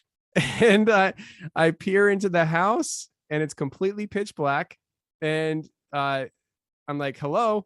And then he comes out from behind the door, and he looks at me, and he said, you showed up. And no, I shouldn't say like that. I said like Tony. He said, you showed up. and I said, yeah, I showed up, man. Like, I said I was going to be here. And he said, most people don't show up. And that did not connect dots in my head at the time that, wait a second, what do you mean most people don't show up? And he said, come in. And I came in and, I'm looking around, and I'll leave you at that. I kind of remember. I think I remember this episode actually. Did you talk about that on one of the earlier episodes? My first Halloween doing podcasting, I was like, I gotta tell one of my stories. I'm like, I don't have any stories. I don't have any. Yeah, that totally rings a bell through the thousands of hours of shit I've listened to. That I think I'm gonna have to go back and listen to that one. So anybody who's listening who wants to hear the end of that story, I want to hear it like right now. But look what a great That's marketer super he's cool. become. Yep, excellent storyteller. Leaving You him are. hanging. Yeah. Well, I mean, it's a long story. Like I can tell the story, and it takes 45 minutes. No, It's episode 41. It's called The Warlock and the White-Faced Entity because it's a 2-part show. The first half hour is me talking about this guy who I thought was a warlock. Now I just think he was a satanic, crazy psycho.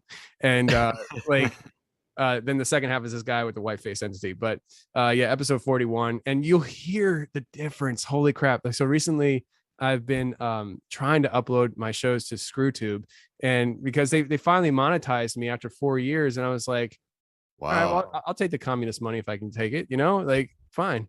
And so I started uploading my archive, and I started listening to the old shows.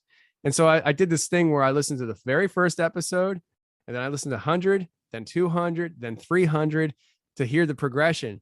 And I almost deleted half my archive because I was like, holy crap, the audio sucks. Who is this guy talking? Like, because I was trying to figure out who I should be as a podcaster, I didn't want to misstep and ruin my chances of being a good podcaster. And so I would come on and be like, welcome to the show, everybody. You're listening to the Confessionals. I'm your host, Tony Merkel. Thanks for being here.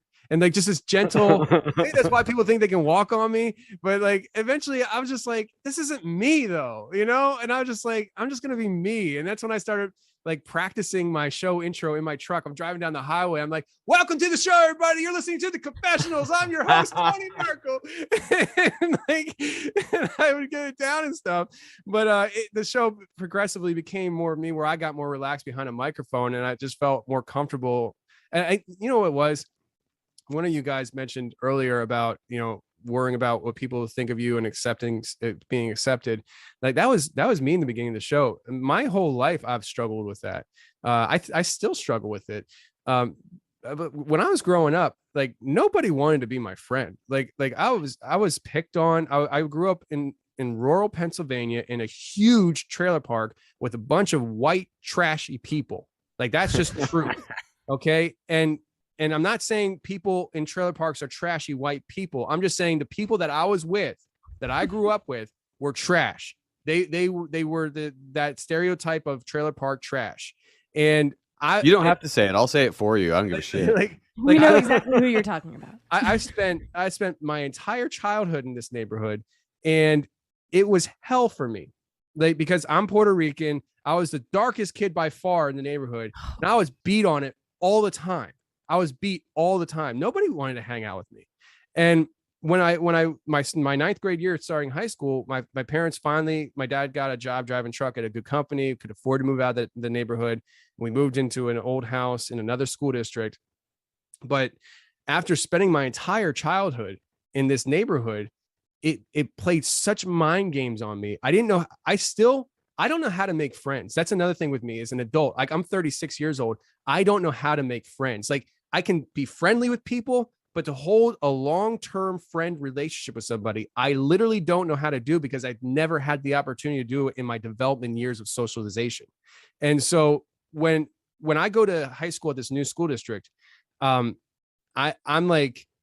not knowing how to socialize with people, because the only socialization I knew was survival. So you're fighting, and you're always on radar as to who's going to be picking on you next, kind of thing. On high alert at all times. Yeah. And fight or flight mode.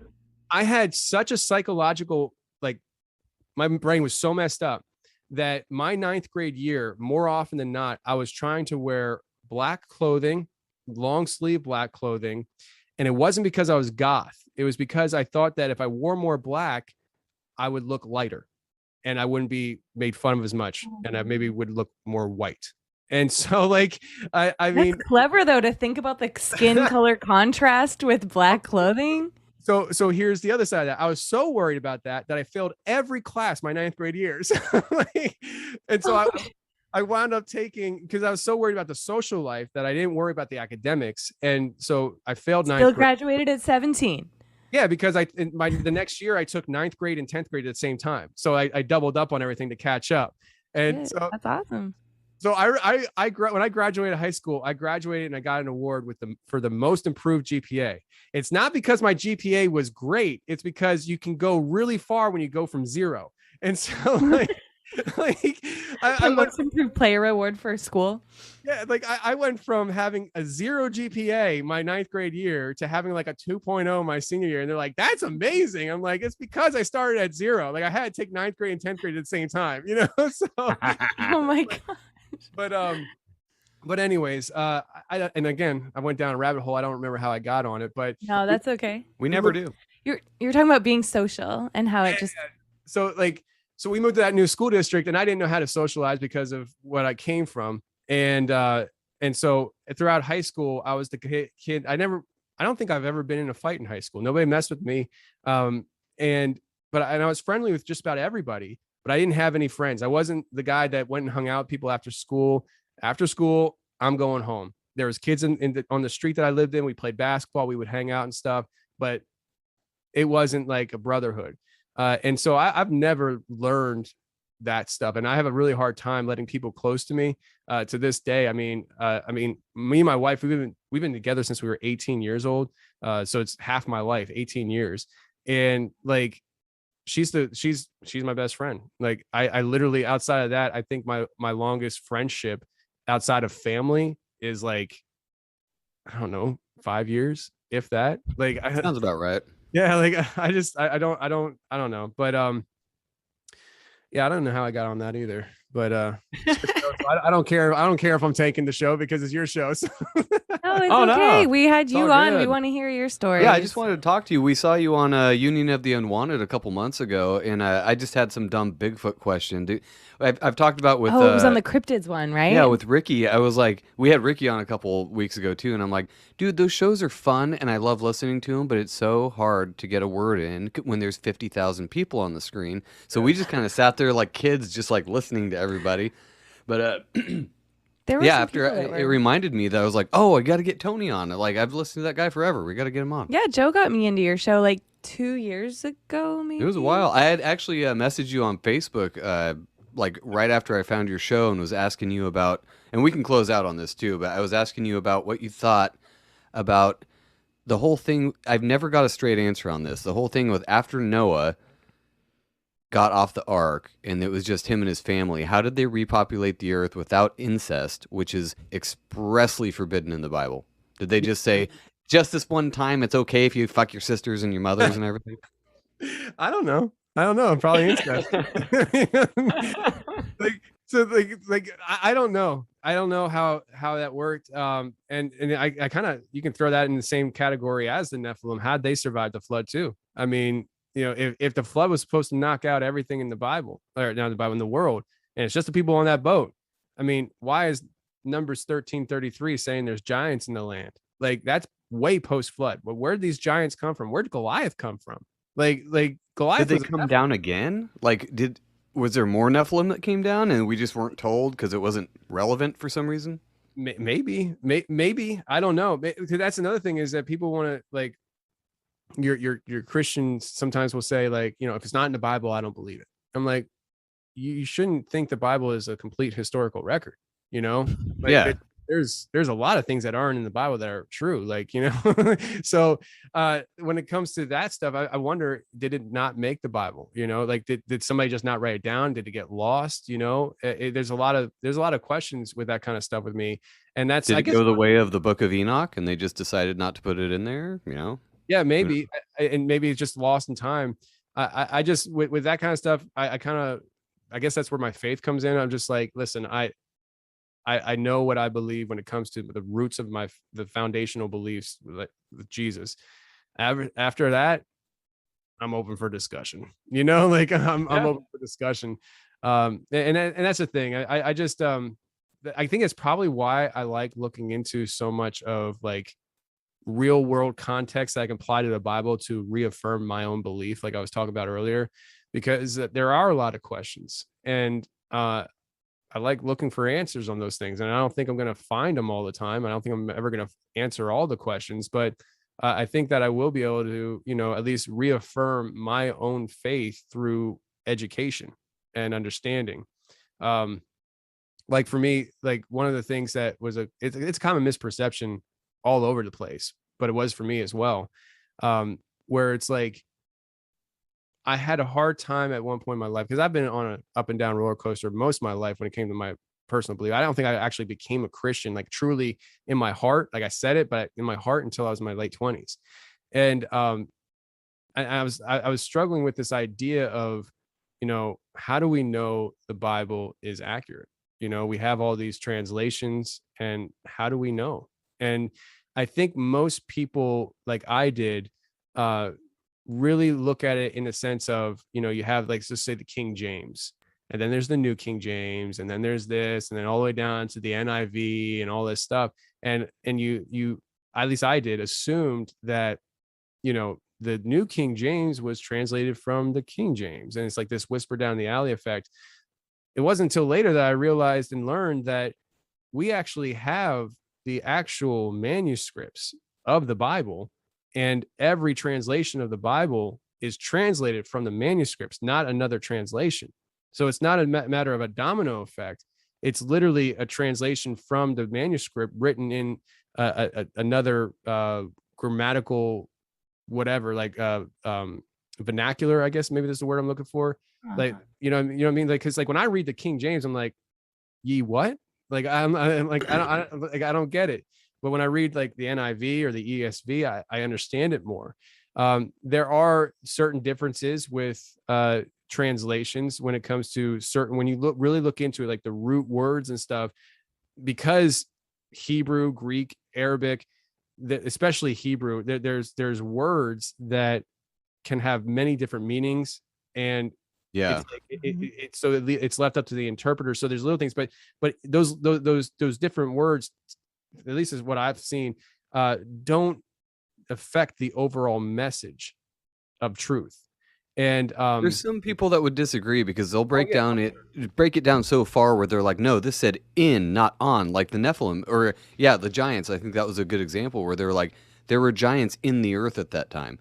And they're like, oh, that's just a translation. It means on, obviously, because we're on the earth. And they're like, what if it meant in, though? What if there's a hollow earth? What if there's people living down there, It opens up a whole new perspective, and it shoots the flat earth out the window, unless maybe it's like a bowl, it's like a bowl, so you can go in flat. And that seems like another divisive thing, though, is even just different translations. It's just still splitting people up on different words. And like you were saying, that you can't answer all questions, but it seems like most questions aren't answered. And we just talked about this on another show where we're like, it seems like we're in this weird limbo state of constantly trying to look. We know something's not right, and we spend our whole lives trying to find what it is.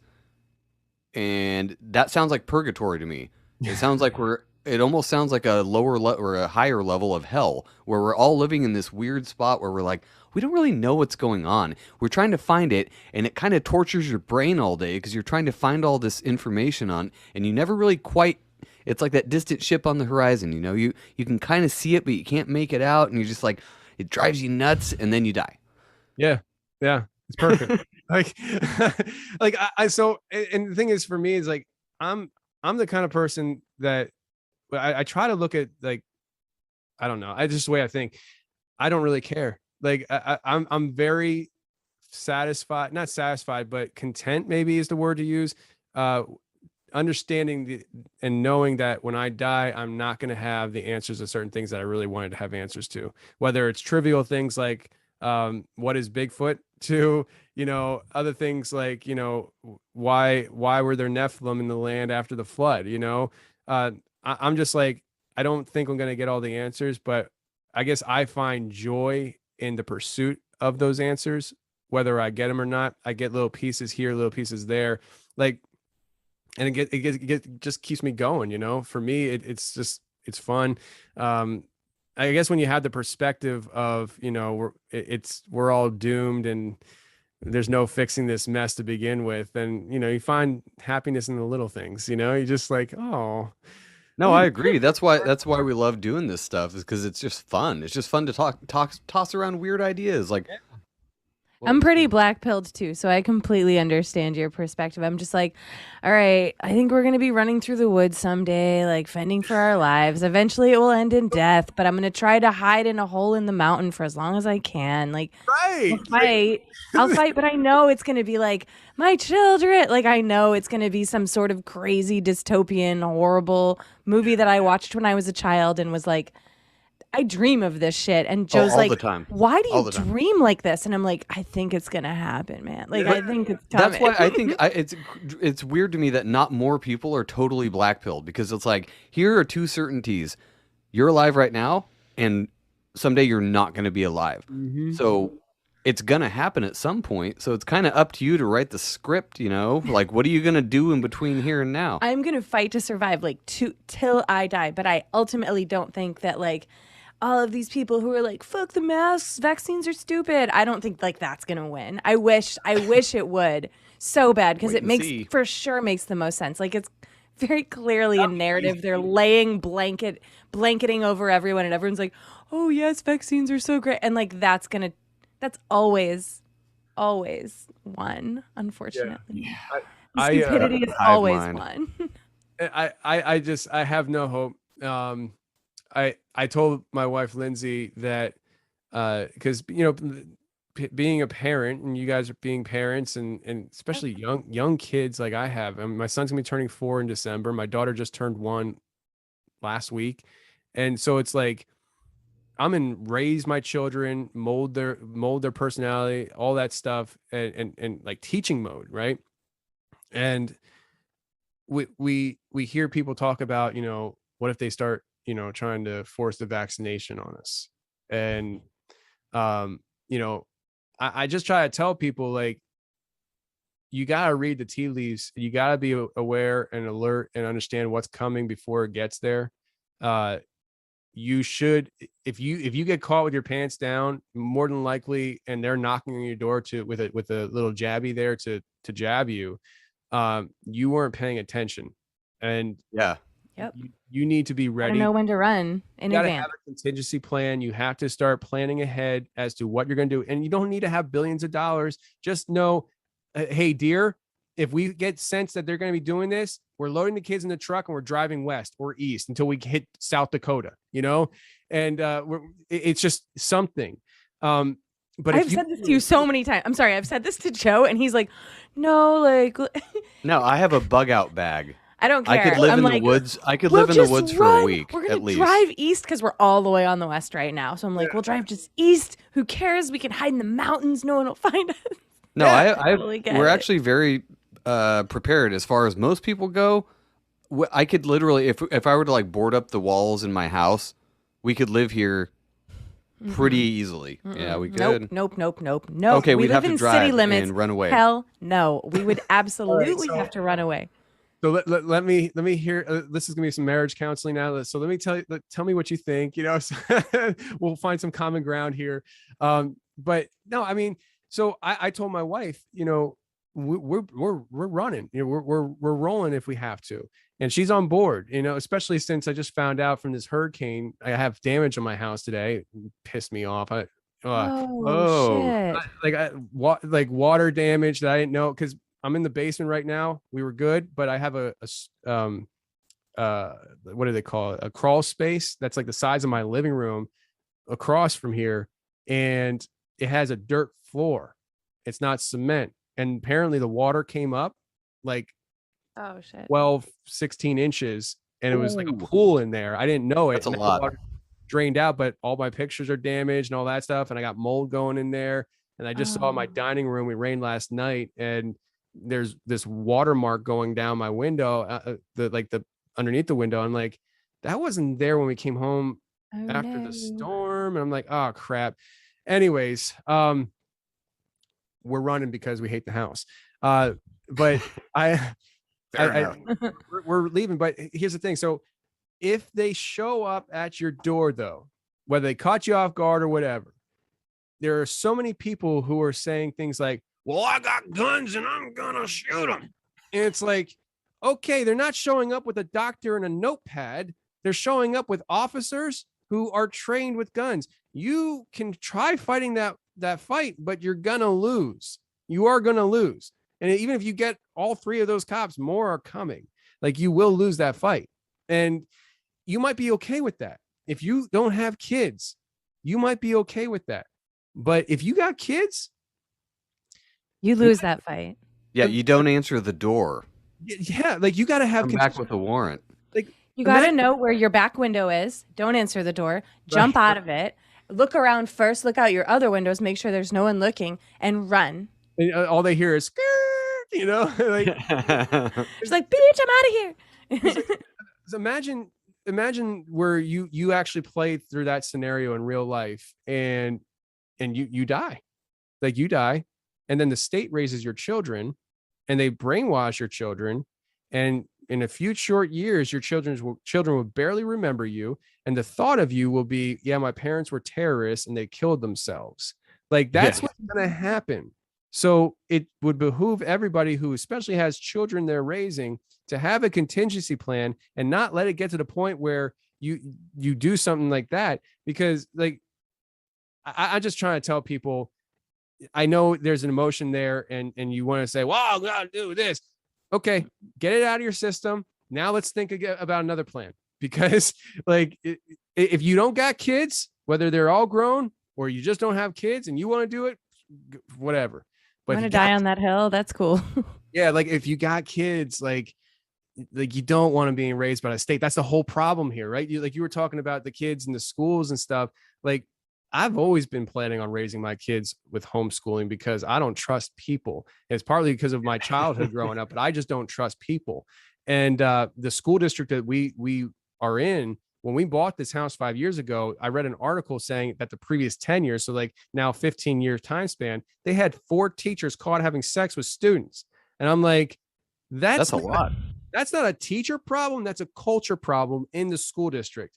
And my kids aren't going to be going to school there. And, like, my one friend was like, but you're going to raise your kids, right? And they're not going to do that. I'm like, it's not the point. Like, I hope not, but let's just say, yeah, my kids aren't going to do that, but they shouldn't be in an environment. They have to be in an environment where that happens, because when that happens, education goes out the window. We're not here just showing up at school to learn now. We're showing up as children to gossip and talk about how, Mr. Butler had sex with Susie. Like that's the talk of the school for the rest of the year. Forget about education. You might as well just give all the kids, B's and just call it even, nobody's learning now. And that happened in my school when I was growing up. It was, I wasn't on the basketball team. I'm just telling you straight up right now. So, like, it didn't involve me. Okay. Just being honest. All right. I chose. Show me on the stall where they touched you, man. It's okay. I chose not to play ball this year, thank God. But no, there was the varsity coach. He was apparently the players were he was bringing over to the house and stuff, and they would giving him alcohol. They would drinking his stuff, and the one player was the best player on the team, and he was telling him that he was gonna, from what I understand, this is how the story went, that he was gonna, take him to, I don't know, Maryland University to talk to the coach at Maryland about playing, and got him drunk and either tried or did molest him while he was drunk. And so, like, I remember when that happened in my school growing up in high school, how that affected the entire school for the rest of the year. Now, you have 4 teachers doing that? No. So I'm going to homeschool as long as Uncle Sam decides that it's legal for me to homeschool. And it's because I don't want my children being brainwashed. And so why would I put myself in a position where I die at my doorstep because I didn't have another plan in mind, and my kids are going to be brainwashed by the state, and they're going to think that dad was a terrorist who hated them and killed himself because he couldn't handle life. It's just, I'm gonna run to the woods as much as I can. Yeah, I think they'll be like Joe, you were saying. I think they're gonna be able to find us no matter what. But I'm gonna. Yeah, if we're talking worst case, like somebody coming to your house to jab you, I think it's gonna be like a DARPA dog. It's gonna be like a robot that's like, like it's not just gonna be a dude that you could shoot. I don't think that's even that sounds more like fear porn to me. I don't think that's ever gonna fucking happen. They talked about it a couple months ago. We're gonna go door to door. Nothing happened. They're just trying to scare people into getting it voluntarily, and I think they do. There's that weird, it's kind of an occult thing, but where they have to have your consent to do things like that, and they're going to try everything they can do to get your consent to do it. It might come down to force, where it's Well, yeah, you can't have access to your assets. you can't have groceries if you don't do it. Yeah. But there's still, I don't think it's ever going to come down to them knocking on your door with a gun and either shooting you or jabbing you. I don't think it's going to come to that. But, I don't know what's going to happen. if you're talking but worst I case hope- and it comes to that, hope not. running to the woods is not going to fucking help either. Yeah. What if they like these new mandates that came out, right? So what if they're gonna mandate things into getting more and more people vaccinated until there's enough people vaccinated that went along with it to the point where then they could do something like that, because the population is just at the point where they're like, yeah, go, and maybe they propagate it too. I mean, so like in any sane world, hopefully, I don't know Australians, but I would hope that Australians wouldn't, in a sane world, say, "Oh yeah, it's a great idea. Build some camps. We never heard of that before. Think it's a great idea." But they're just going along with it because there's mass manipulation through propaganda. And so, at what point does the propaganda set into the hive mindset where your neighbor who's vaccinated looks at you as like a disease, and it's just like, yes, please just take them away. Like, I just want my life to go back to normal. And That's happening on a small scale already. I mean, there's enough people that are like, ew, you aren't vaccinated, you can't be around me. Or, Isn't it so whatever. funny though how we so many people way before COVID and whatever and the vaccines hardcore judged North Korea and their propaganda like all the time. It was talked about. They made the interview and showed the propaganda and how they brainwashed people and talked about it so many times. And they're doing that right now. And people just don't see it. Like they let it happen to them and it's like right over their heads. It's so crazy. sad. And it's just during the Obama administration in 2012, they adjusted the NDAA to allow propaganda into this country. The Smith Month, yeah. Thank you. And when I first started talking about that stuff years ago, people would be like, "Well, I never heard of that." I'm like, "Do you think no shit it's going to tell you that they're allowed to lie to you and manipulate your brain?" Yeah. And it's just so funny. And we've been part of this propaganda for a long time, and that's why, like I've said it a million times on my show, people need to just unplug from mainstream media, whether you're left, right, Fox, CNN, let it go. Let your brain detox for a few months and then do this fun little test. Plug back in and see how different you think, because I promise you, you're going to be like, I don't agree with Rachel Maddow at all anymore, or, I don't even think it would take a month. With the 24-hour news cycle, you could probably unplug. A normie is, they call it, and we're the extremists, whatever. But you could unplug for a solid 2 days. Just don't absorb any social media, anything. Go back on the third day, and you'll probably be like, what? Yeah. What is she saying now? We never really believed Three-mast? hardcore anything that we read, but we also weren't into conspiracies right when this first started. Joe started listening to some like conspiracy podcasts, I guess is what you'd call them. Got me into all of them, so I was listening to all of them too. And then I started reading news articles. It was like beginning of 2020, and I was like, this is fake. Like, this isn't a real story. Like, I can, and it was way before the first COVID case even like hit the United States. And I'm like, I can tell this isn't a real story, but I would normally probably not even click on that story. But I was just reading like the bullshit worst news, like Yahoo News, and I'd pull it up and I was like, oh my gosh, this has such a clear agenda for people. I can tell exactly what type of person would click on this, read it and believe it, and then post it onto their social media page. And this is gross because this is going to I actually cried about it. I told Joe, I'm like, I'm crying right now. And he's like, don't cry. COVID's not real. It's okay. And I was like, I'm not crying about COVID, dude. Like, I'm crying about what society is going to become, because all of this propaganda that we're seeing right now before anything horrible has even happened it's like a snowball effect. It's going to be so bad. I'm so negative. Sorry. But I'm just like, yep, I'm on the same page. I'm on the same page. It's so funny. Like, I get people messaging me and stuff, and I can tell by the tone of the message, they're like trying to reach for hope. I'm just like, there's no hope. We're all going to die. you're like, get right with yourself, man. It's all good. Get good with Jesus and yourself. Not to give the ending away, but you're going to die eventually. Just Choose your accept poison. it. Try to find joy in your life in the meantime, but we're all going to die. The funny thing is with this whole thing. Oh, that might be the title of the episode. Right? We're all going to die with Tony That's a Merkel. good one. The funny thing is this whole COVID stuff got everybody scared of what everybody knows is going to happen, and it's not even happening right now. Like, it's just not like I know. you can say, well, there's 99%, but there's 1% of people who die. But even the 1% of people who die is manipulated numbers. I'm sorry. And then when you look at the drop in the what's the other the flu, when there's a drop in the flu to the point of nothing, then you're like, you don't scratch your head at that, like the thing is, this thing is not as dangerous as what they're saying it is. But the fact is, you are going to die one day. And they got the whole world riled up at the same exact time about, oh my God, I'm going to die one day. Yeah, you are. Yeah, you are. You didn't know that You already already? knew that. You had to already know that deep down. I do actually say, though, not to cut you off, that I believe in my heart of hearts that I'm going to live to be 500. So I'm trying to do that. For real. Hey, that's power of intention. There you go. I don't Sorry. think it will. Well, it might Touch not your happen, tattoo. but I'm trying. It's cool. Listen, if you find the juice that Kissinger's on, you might really have a chance at that, No, because that's adrenochrome. I don't want We're not adrenochrome. fucking with that, man. Nah, I'd rather die than that. Yeah, I said the juice, not even think about adrenochrome. That was really bad of me to say. Did you say?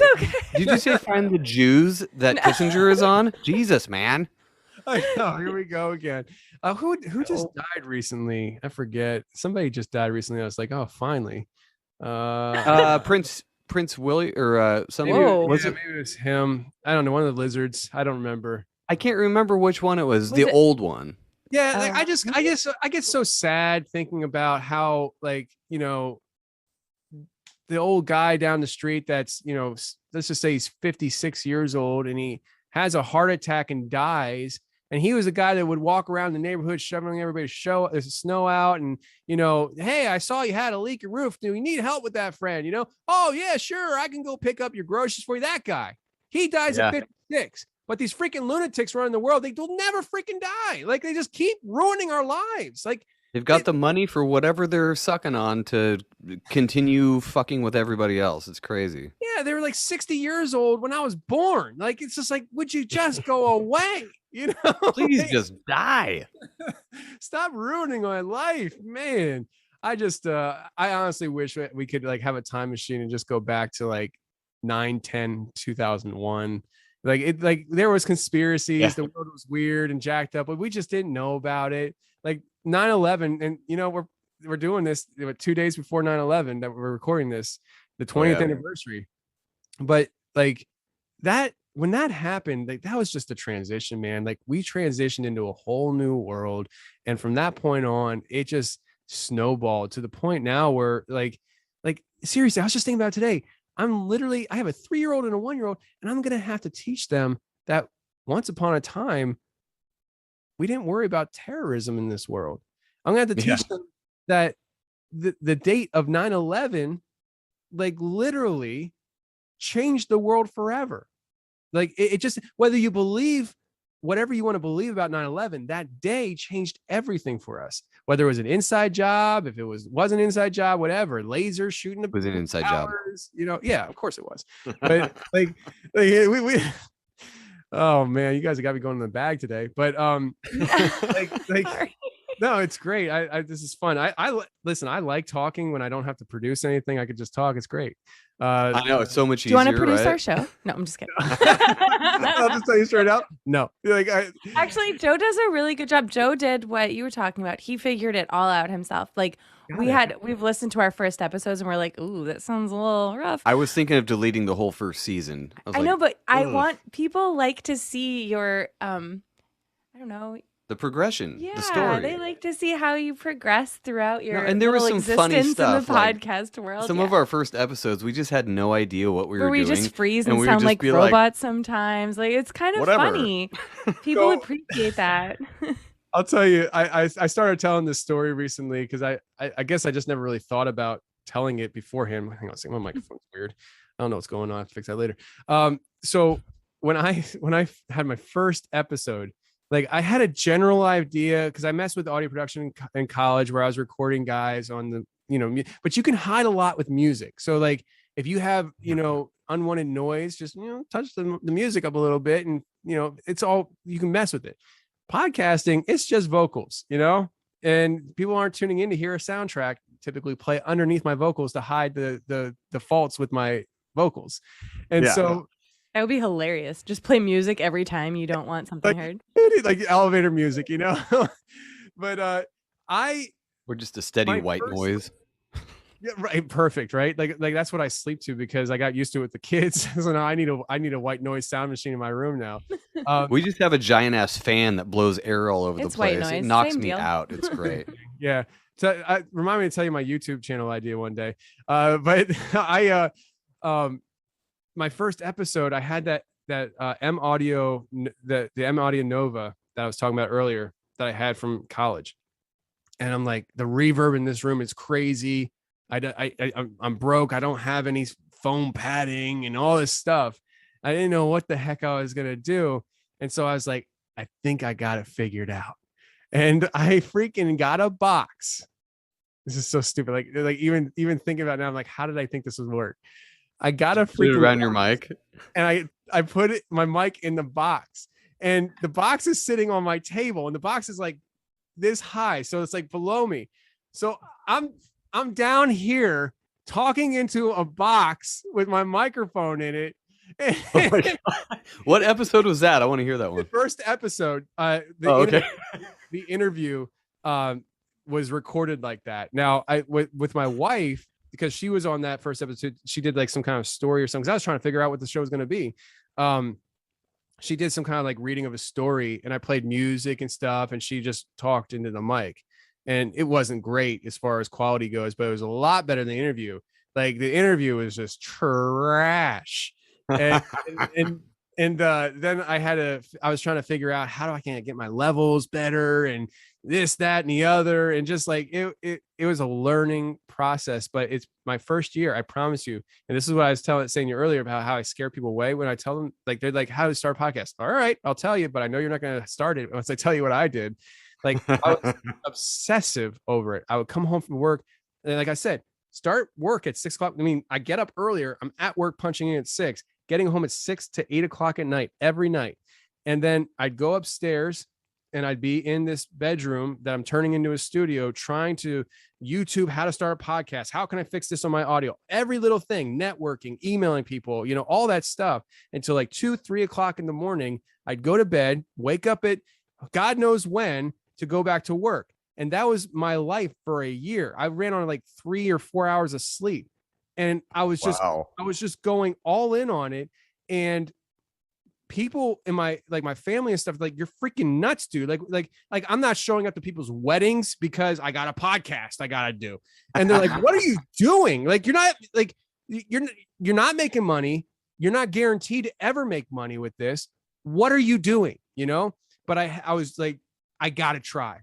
And I know I know people who podcast for a living, and I know it's possible. And if I don't try my hardest, I might regret it, because I figured if I try my hardest and I still can't do it, like, at least I know I freaking tried.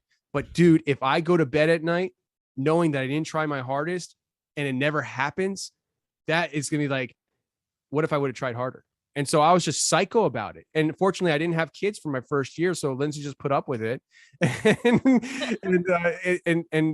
the end of the first year, the show was growing and not what it is now, but the ball was rolling, and I was able to keep that going with the kids. Now, if I had no podcast right now and my 2 kids trying to do what I did back then, that takes a lot of energy. I don't know if I'd be able to do it. It's like, It's That's why I tried to limit it to Oh, like yeah. 2 a week, but sometimes we get invited on other shows or there's like little things that happen and it ends up being every few days we do a show, but it's usually not that big video. We've got it down enough now where I can set up in 5 minutes and be on Zoom and just do it, but He's it such was a not trooper, though. not like No. that in the first He I was don't like, know, 50 why is the episodes. sound messing up? I can't figure it out. And he'd be like messing in there for like an hour, 2 hours. And I'd come in and be like, you Ugh. okay in there? I was like, I'm pretty nerdy and tech savvy. Like I can check it out. And he was like, no, I'm fine. So I was like, okay. So I deliberately didn't get involved in it because I know I'd probably be really good at it. But I was like, no, you've got this, baby. You've got this. Then I Like, realized that if you love just this. spend the money But on the he was mics, so it good. fixes a lot of problems. Like And then- the mic is like 90% of it. Mics, though, we got new routers, we got a new computer, just better equipment to make sure that the little things like bandwidth are okay. Just stupid stuff that you can't control. We can control what we can't control a little Yeah. bit. Like- And then Joe kind of nailed down the little the software. That was a problem.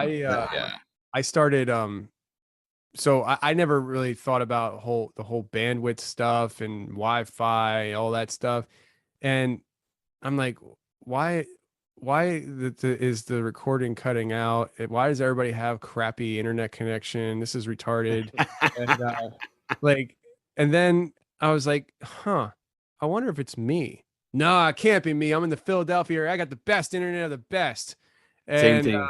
and so I was like, well, let me try something. And so I Put your phone on airplane mode. And I plugged an Ethernet cable into my router and I ran it through my kitchen, up my stairs into the house, into the third bedroom. And that fixed everything when I went on the Ethernet cable. And I was like, oh, it was me. So literally for about 2 years, we had an Ethernet cable running up the basement stairs, in through the kitchen, down the hall, up the stairs into our top floor, into the third bedroom. And I had it duct taped to the floor. It's So we do the same exact thing. That is so funny. We just like plug it in and unplug it because in California, all the houses are 1 story. So it's easier. I'm from the East Coast. I'm from Boston. So all the houses are 2 stories. They could even be the same size, but it's just like 2 stories up, but we're just like flat. So we have it running from the living room into his kiddo's room into the computer now.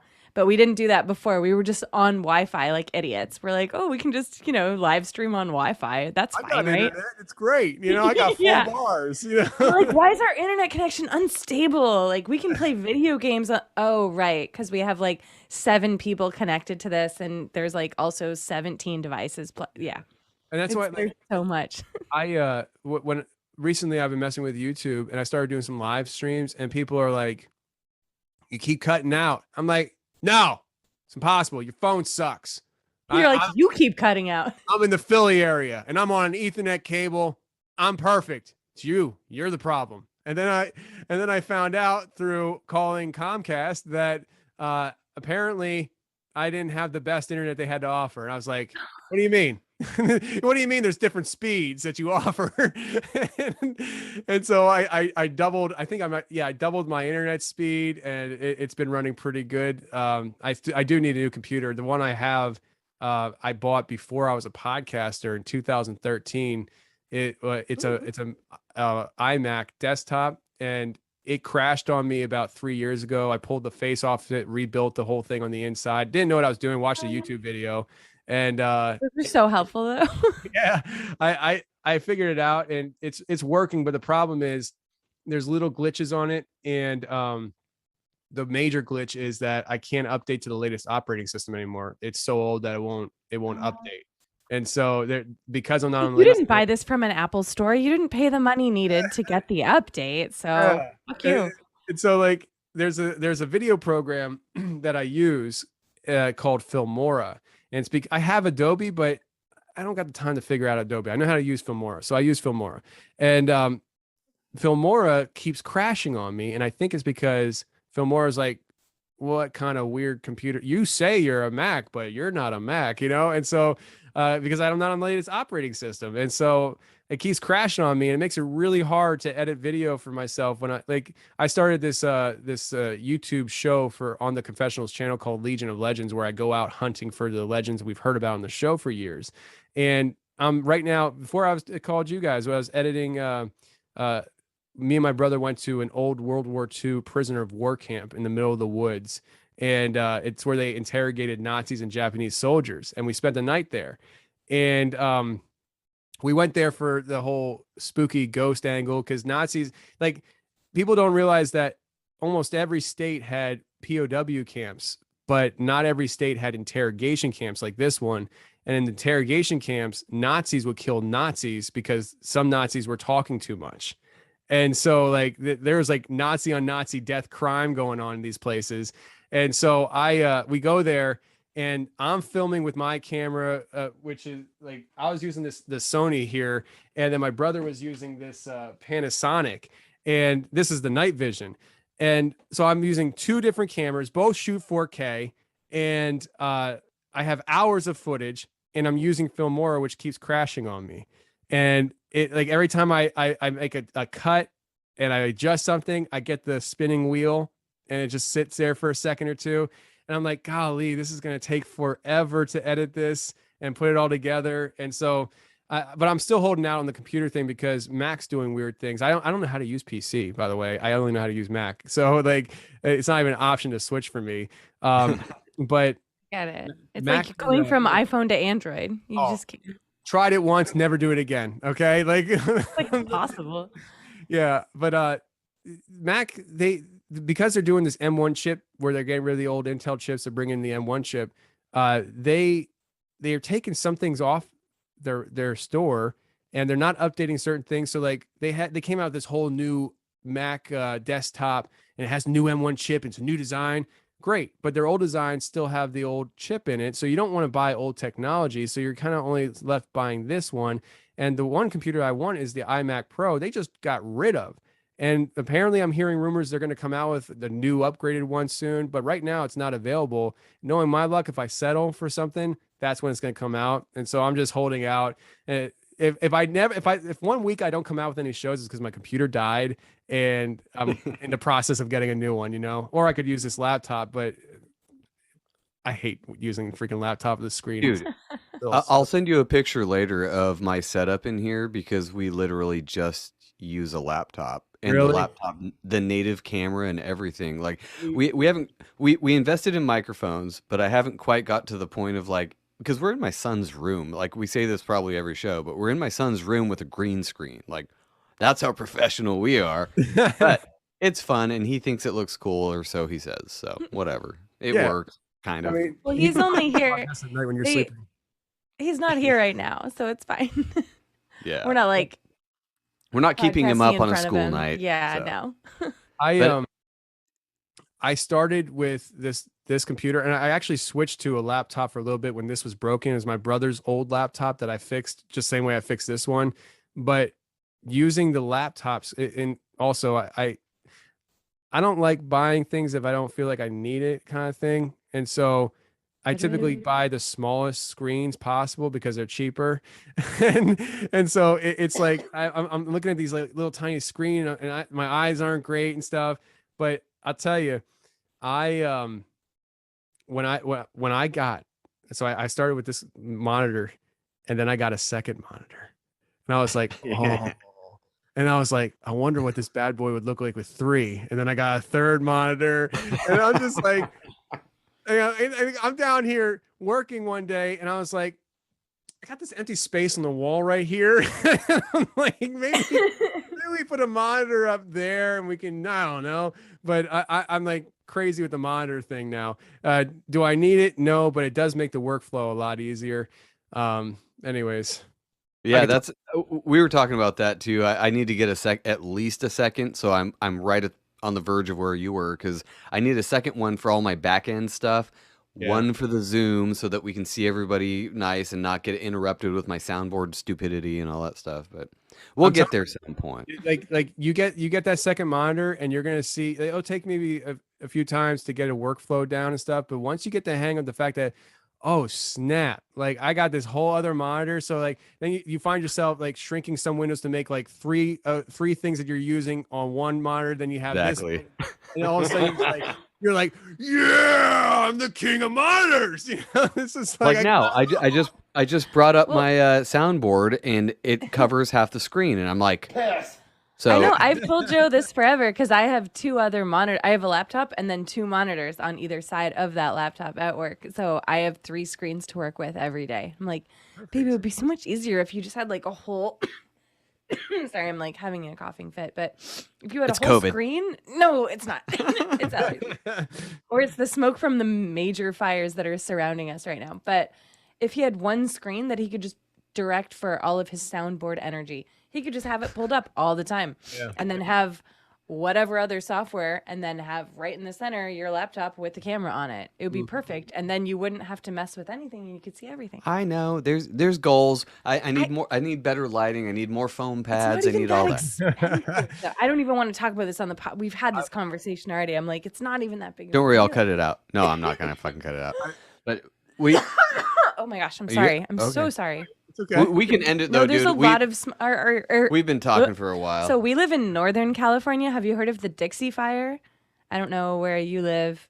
The Dixie Fire is almost 1 million acres. That's how big it is.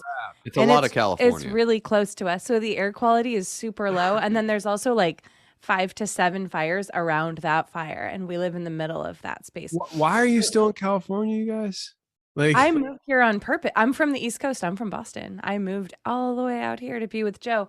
But his kiddo is all only my 9. family's here, my kids here. It's a clusterfuck. Well, So yeah, his kiddo, like his mom, the kiddo's mom lives here. So to move out would be like really hard to do if we ever wanted to Well, do plus job, I'd have to transfer or just make enough money from podcasting, which is not happening yet. So that. It's really the major reason though. I mean, and my daughter is 2 years away from graduating high school. So yeah, no, we're stuck here for a bit, but we'll figure it we'll out. get out in We'll like run 10 to the years or hills. so Well, probably if we not, have that amount of time. Probably not to Pennsylvania, but No, somewhere over there. I've dubbed Pennsylvania communist state of Pennsylvania. So Oh, we call it California here. You live so. in Philadelphia though? no, I live 40 minutes outside of Philly, and Oh, okay.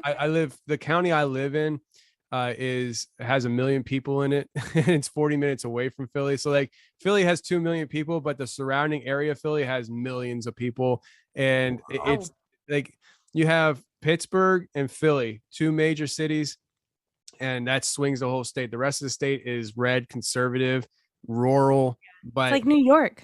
yeah, Same as New York. big time. And so I would like to get out of Pennsylvania. I thought about either Tennessee or South Dakota, just because it's a lot of leave me alone type of mentality there. And I got guns. yeah, I got guns. And quite honestly, there's no state income taxes, and being self-employed, like I prefer to hold on to as much money as possible, and Yeah. so if I'm going to move to a state, it's going to be a state that doesn't have state income taxes, unlike California, which is one of the highest, Tell me Yeah, about it's it. weird. Well, I came from Massachusetts though, and they nicknamed it Taxachusetts when I was younger. So like I went from one extreme to the next. Like it New didn't York's really like that too. Pennsylvania is not the worst, but I mean, I think it's like 12% or something like that I wind up giving. I don't remember, but it's just too much. I mean, it's not fair, like you work hard, and before you're allowed to have your money, they take money from you. It's called taxes. They say, here's what's left. You can have this. Great, thanks. Hey, I'm going to buy a new computer. Okay, but before we allow you to part with your money that you're going to give us, The sales tax. You know what I'm saying? Like, there's a sales tax. So, like, we're going to allow you to part with your money only after you give us more money.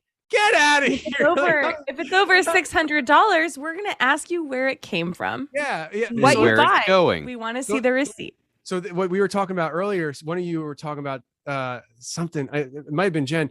And it just hit me though. Maybe the $600, like, so say you're running. They're gonna know where you're running because it's gonna cost more than $600. So why are you buying an RV? Why are you buying an RV? Where are you heading? Yeah. We see you, but you bought some property over here. Are you planning? I'm a resourceful person. We saw I you would bought absolutely.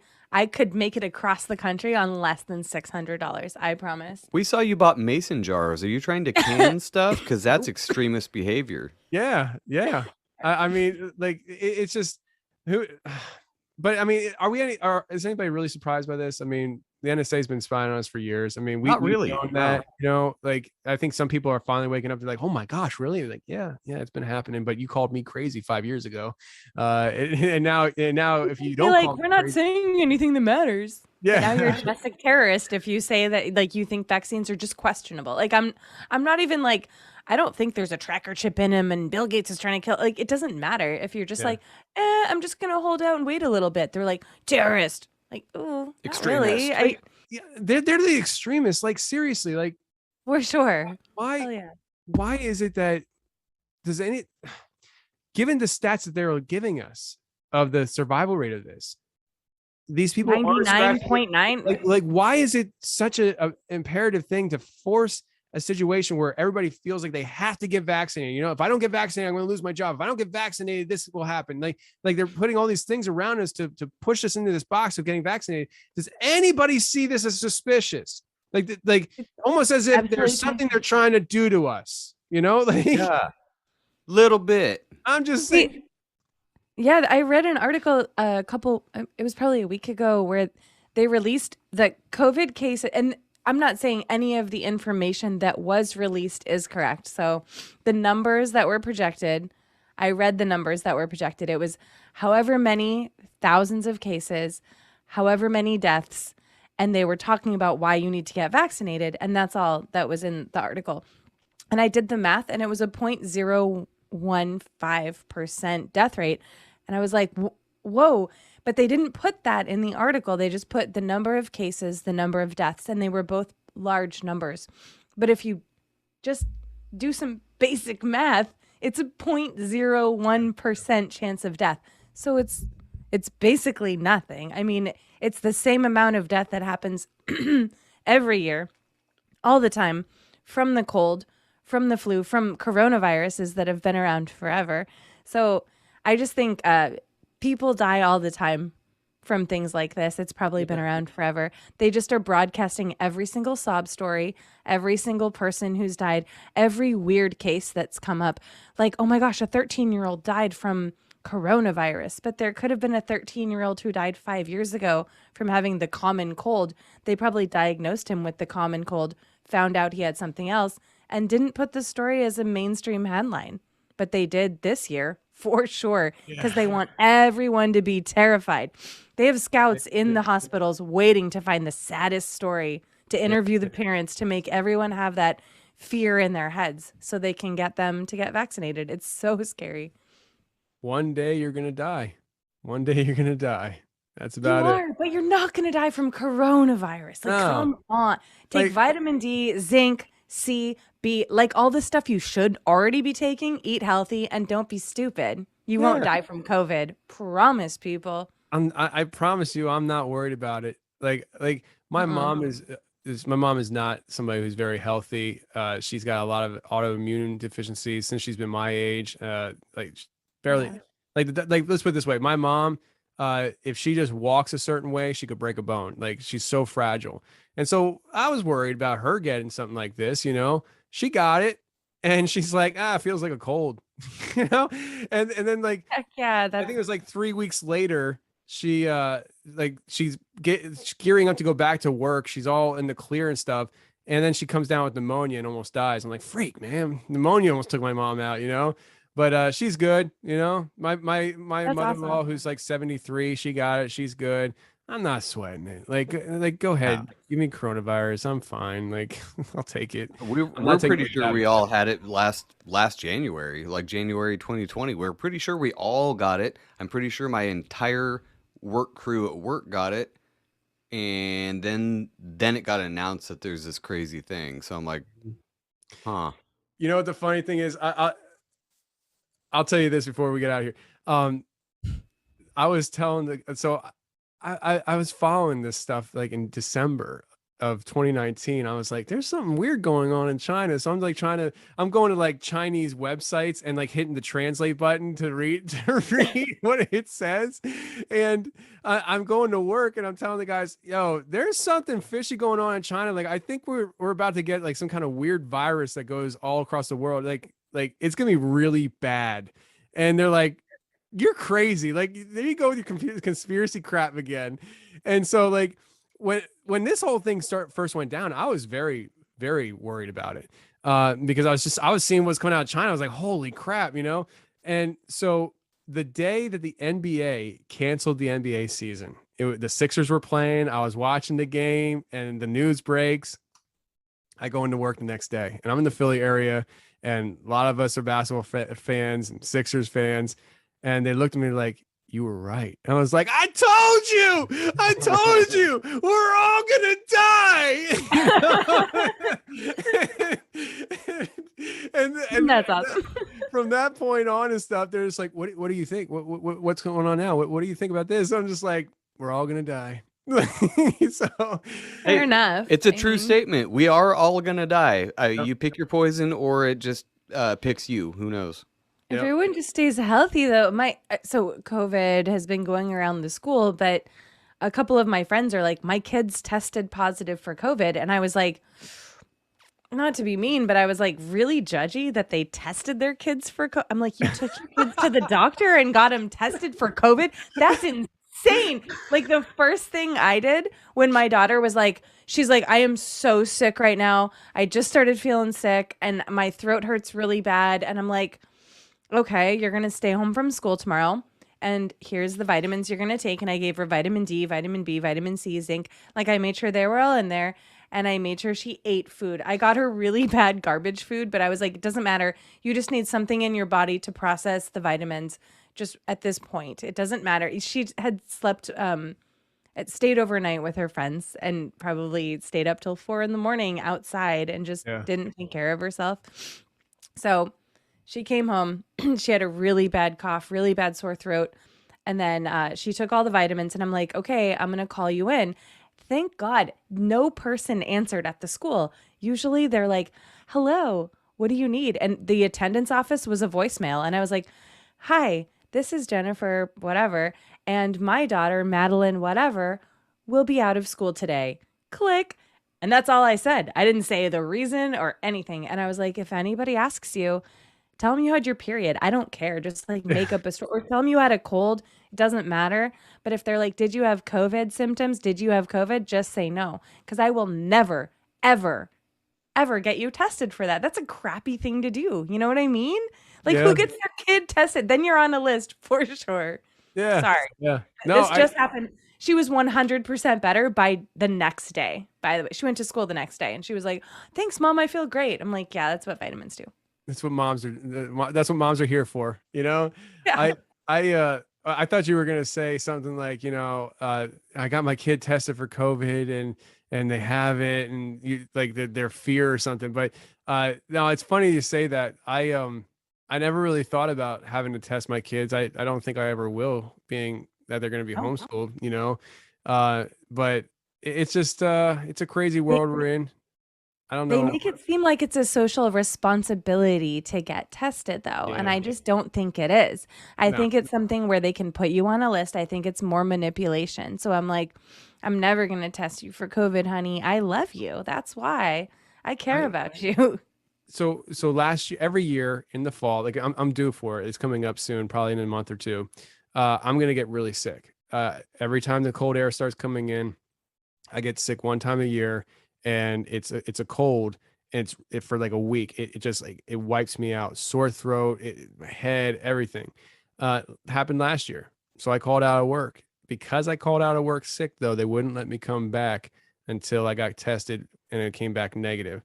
I got a negative test. I had to go stand in a line, swab my stupid nose, and it comes back negative. So I showed them the email.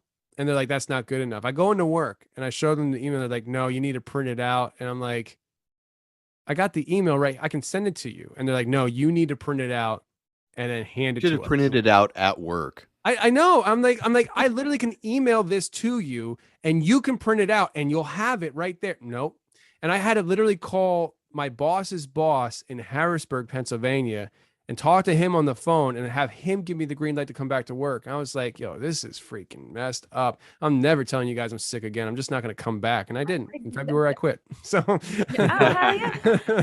Hey, so I can give you, this is going to sound weird. I'm not one of those hokey weirdos, but I can like email you a list of vitamins to take, and that used to happen to me every year too. Every year. I was a waitress for 7 years. Right when I had my daughter, I was in school at the place where I now owe 80 grand to. Yay. But like I was waitressing and I got sick every year, multiple times, bad too, where it just wiped me out. And I discovered vitamins. I did my own research. I was like, I can't do this anymore. This is so bad. So I slowly introduced it to Joe. It took COVID for Joe to believe me that vitamins work. He takes them now too. And now all our kids take them. It cured my daughter in a day. But if she had been taking them in advance, like I told her to, she would never have gotten sick in the first place. I can email you a list of stuff if you'd like. If you feel like it's coming up soon and you want to prepare for it, I'll give you like a little regimen. Yeah, I would like that because I want to take vitamins, but I just don't know what to take, and I'm not going to put the time into learning. And I guess I could take a men's vitamin. I don't know if that does anything. So because I don't know if it does anything, I just don't take it. I don't take vitamins at all. Like, I was the same way, dude. 100%. And I don't eat vegetables because I don't eat what my food eats. I eat meat, and I'm not into eating. My food isn't rabbit food, okay, Yeah, or whatever. Or like my wife like eats food. salads and stuff. I'm like, that's what my food eats. Just give me the steak. You can take the grass. I don't care. Like, I'm not into it, So like, I don't get probably the proper nutrition to begin with. Well, I can send you a list of vitamins that you can take in preparation. You should take them every single day, but if you don't feel like it, at least the moment that you start to feel sick, like right away. When you start to feel a little sniffly, you get that scratch and you know that the next day you're going to feel like a garbage dump, just start doing this. I'll send you that if you'd like. But if you also do that throughout the whole year, it will never happen to you. Like Joe and I haven't been sick in years and years and since we've been doing this, since like two years-ish. We haven't been sick at all. I'm coughing, but I swear it's the smoke from the fires, but I'm not. I haven't been sick, had a fever or anything since like the COVID crap started. And that was our first fever. And we weren't vigilant as we normally are. We're very good about like making sure that we're healthy, but we weren't. And we both got fevers for the first time in probably 10 years. So after that, we're never doing that again. And our kids haven't been sick either. So I'll email you a list if you'd like. Yep. Sounds good to me. Right. I would like that. Cool. I'll tell you my personal email after the recording's over. Yeah, that's fine. I don't want you sneaking it in there, Joe. No, I'll cut it off. But if for some reason people don't know where to find you yet, give us your general, Oh yeah, I guess we never did that. If they're still listening to me babble on, the Confessionals is my main gig. It's a paranormal show where I interview people on their paranormal experiences, anything from Bigfoot, Dogman, ghosts, hauntings, alien abductions, whatever, anything in that field.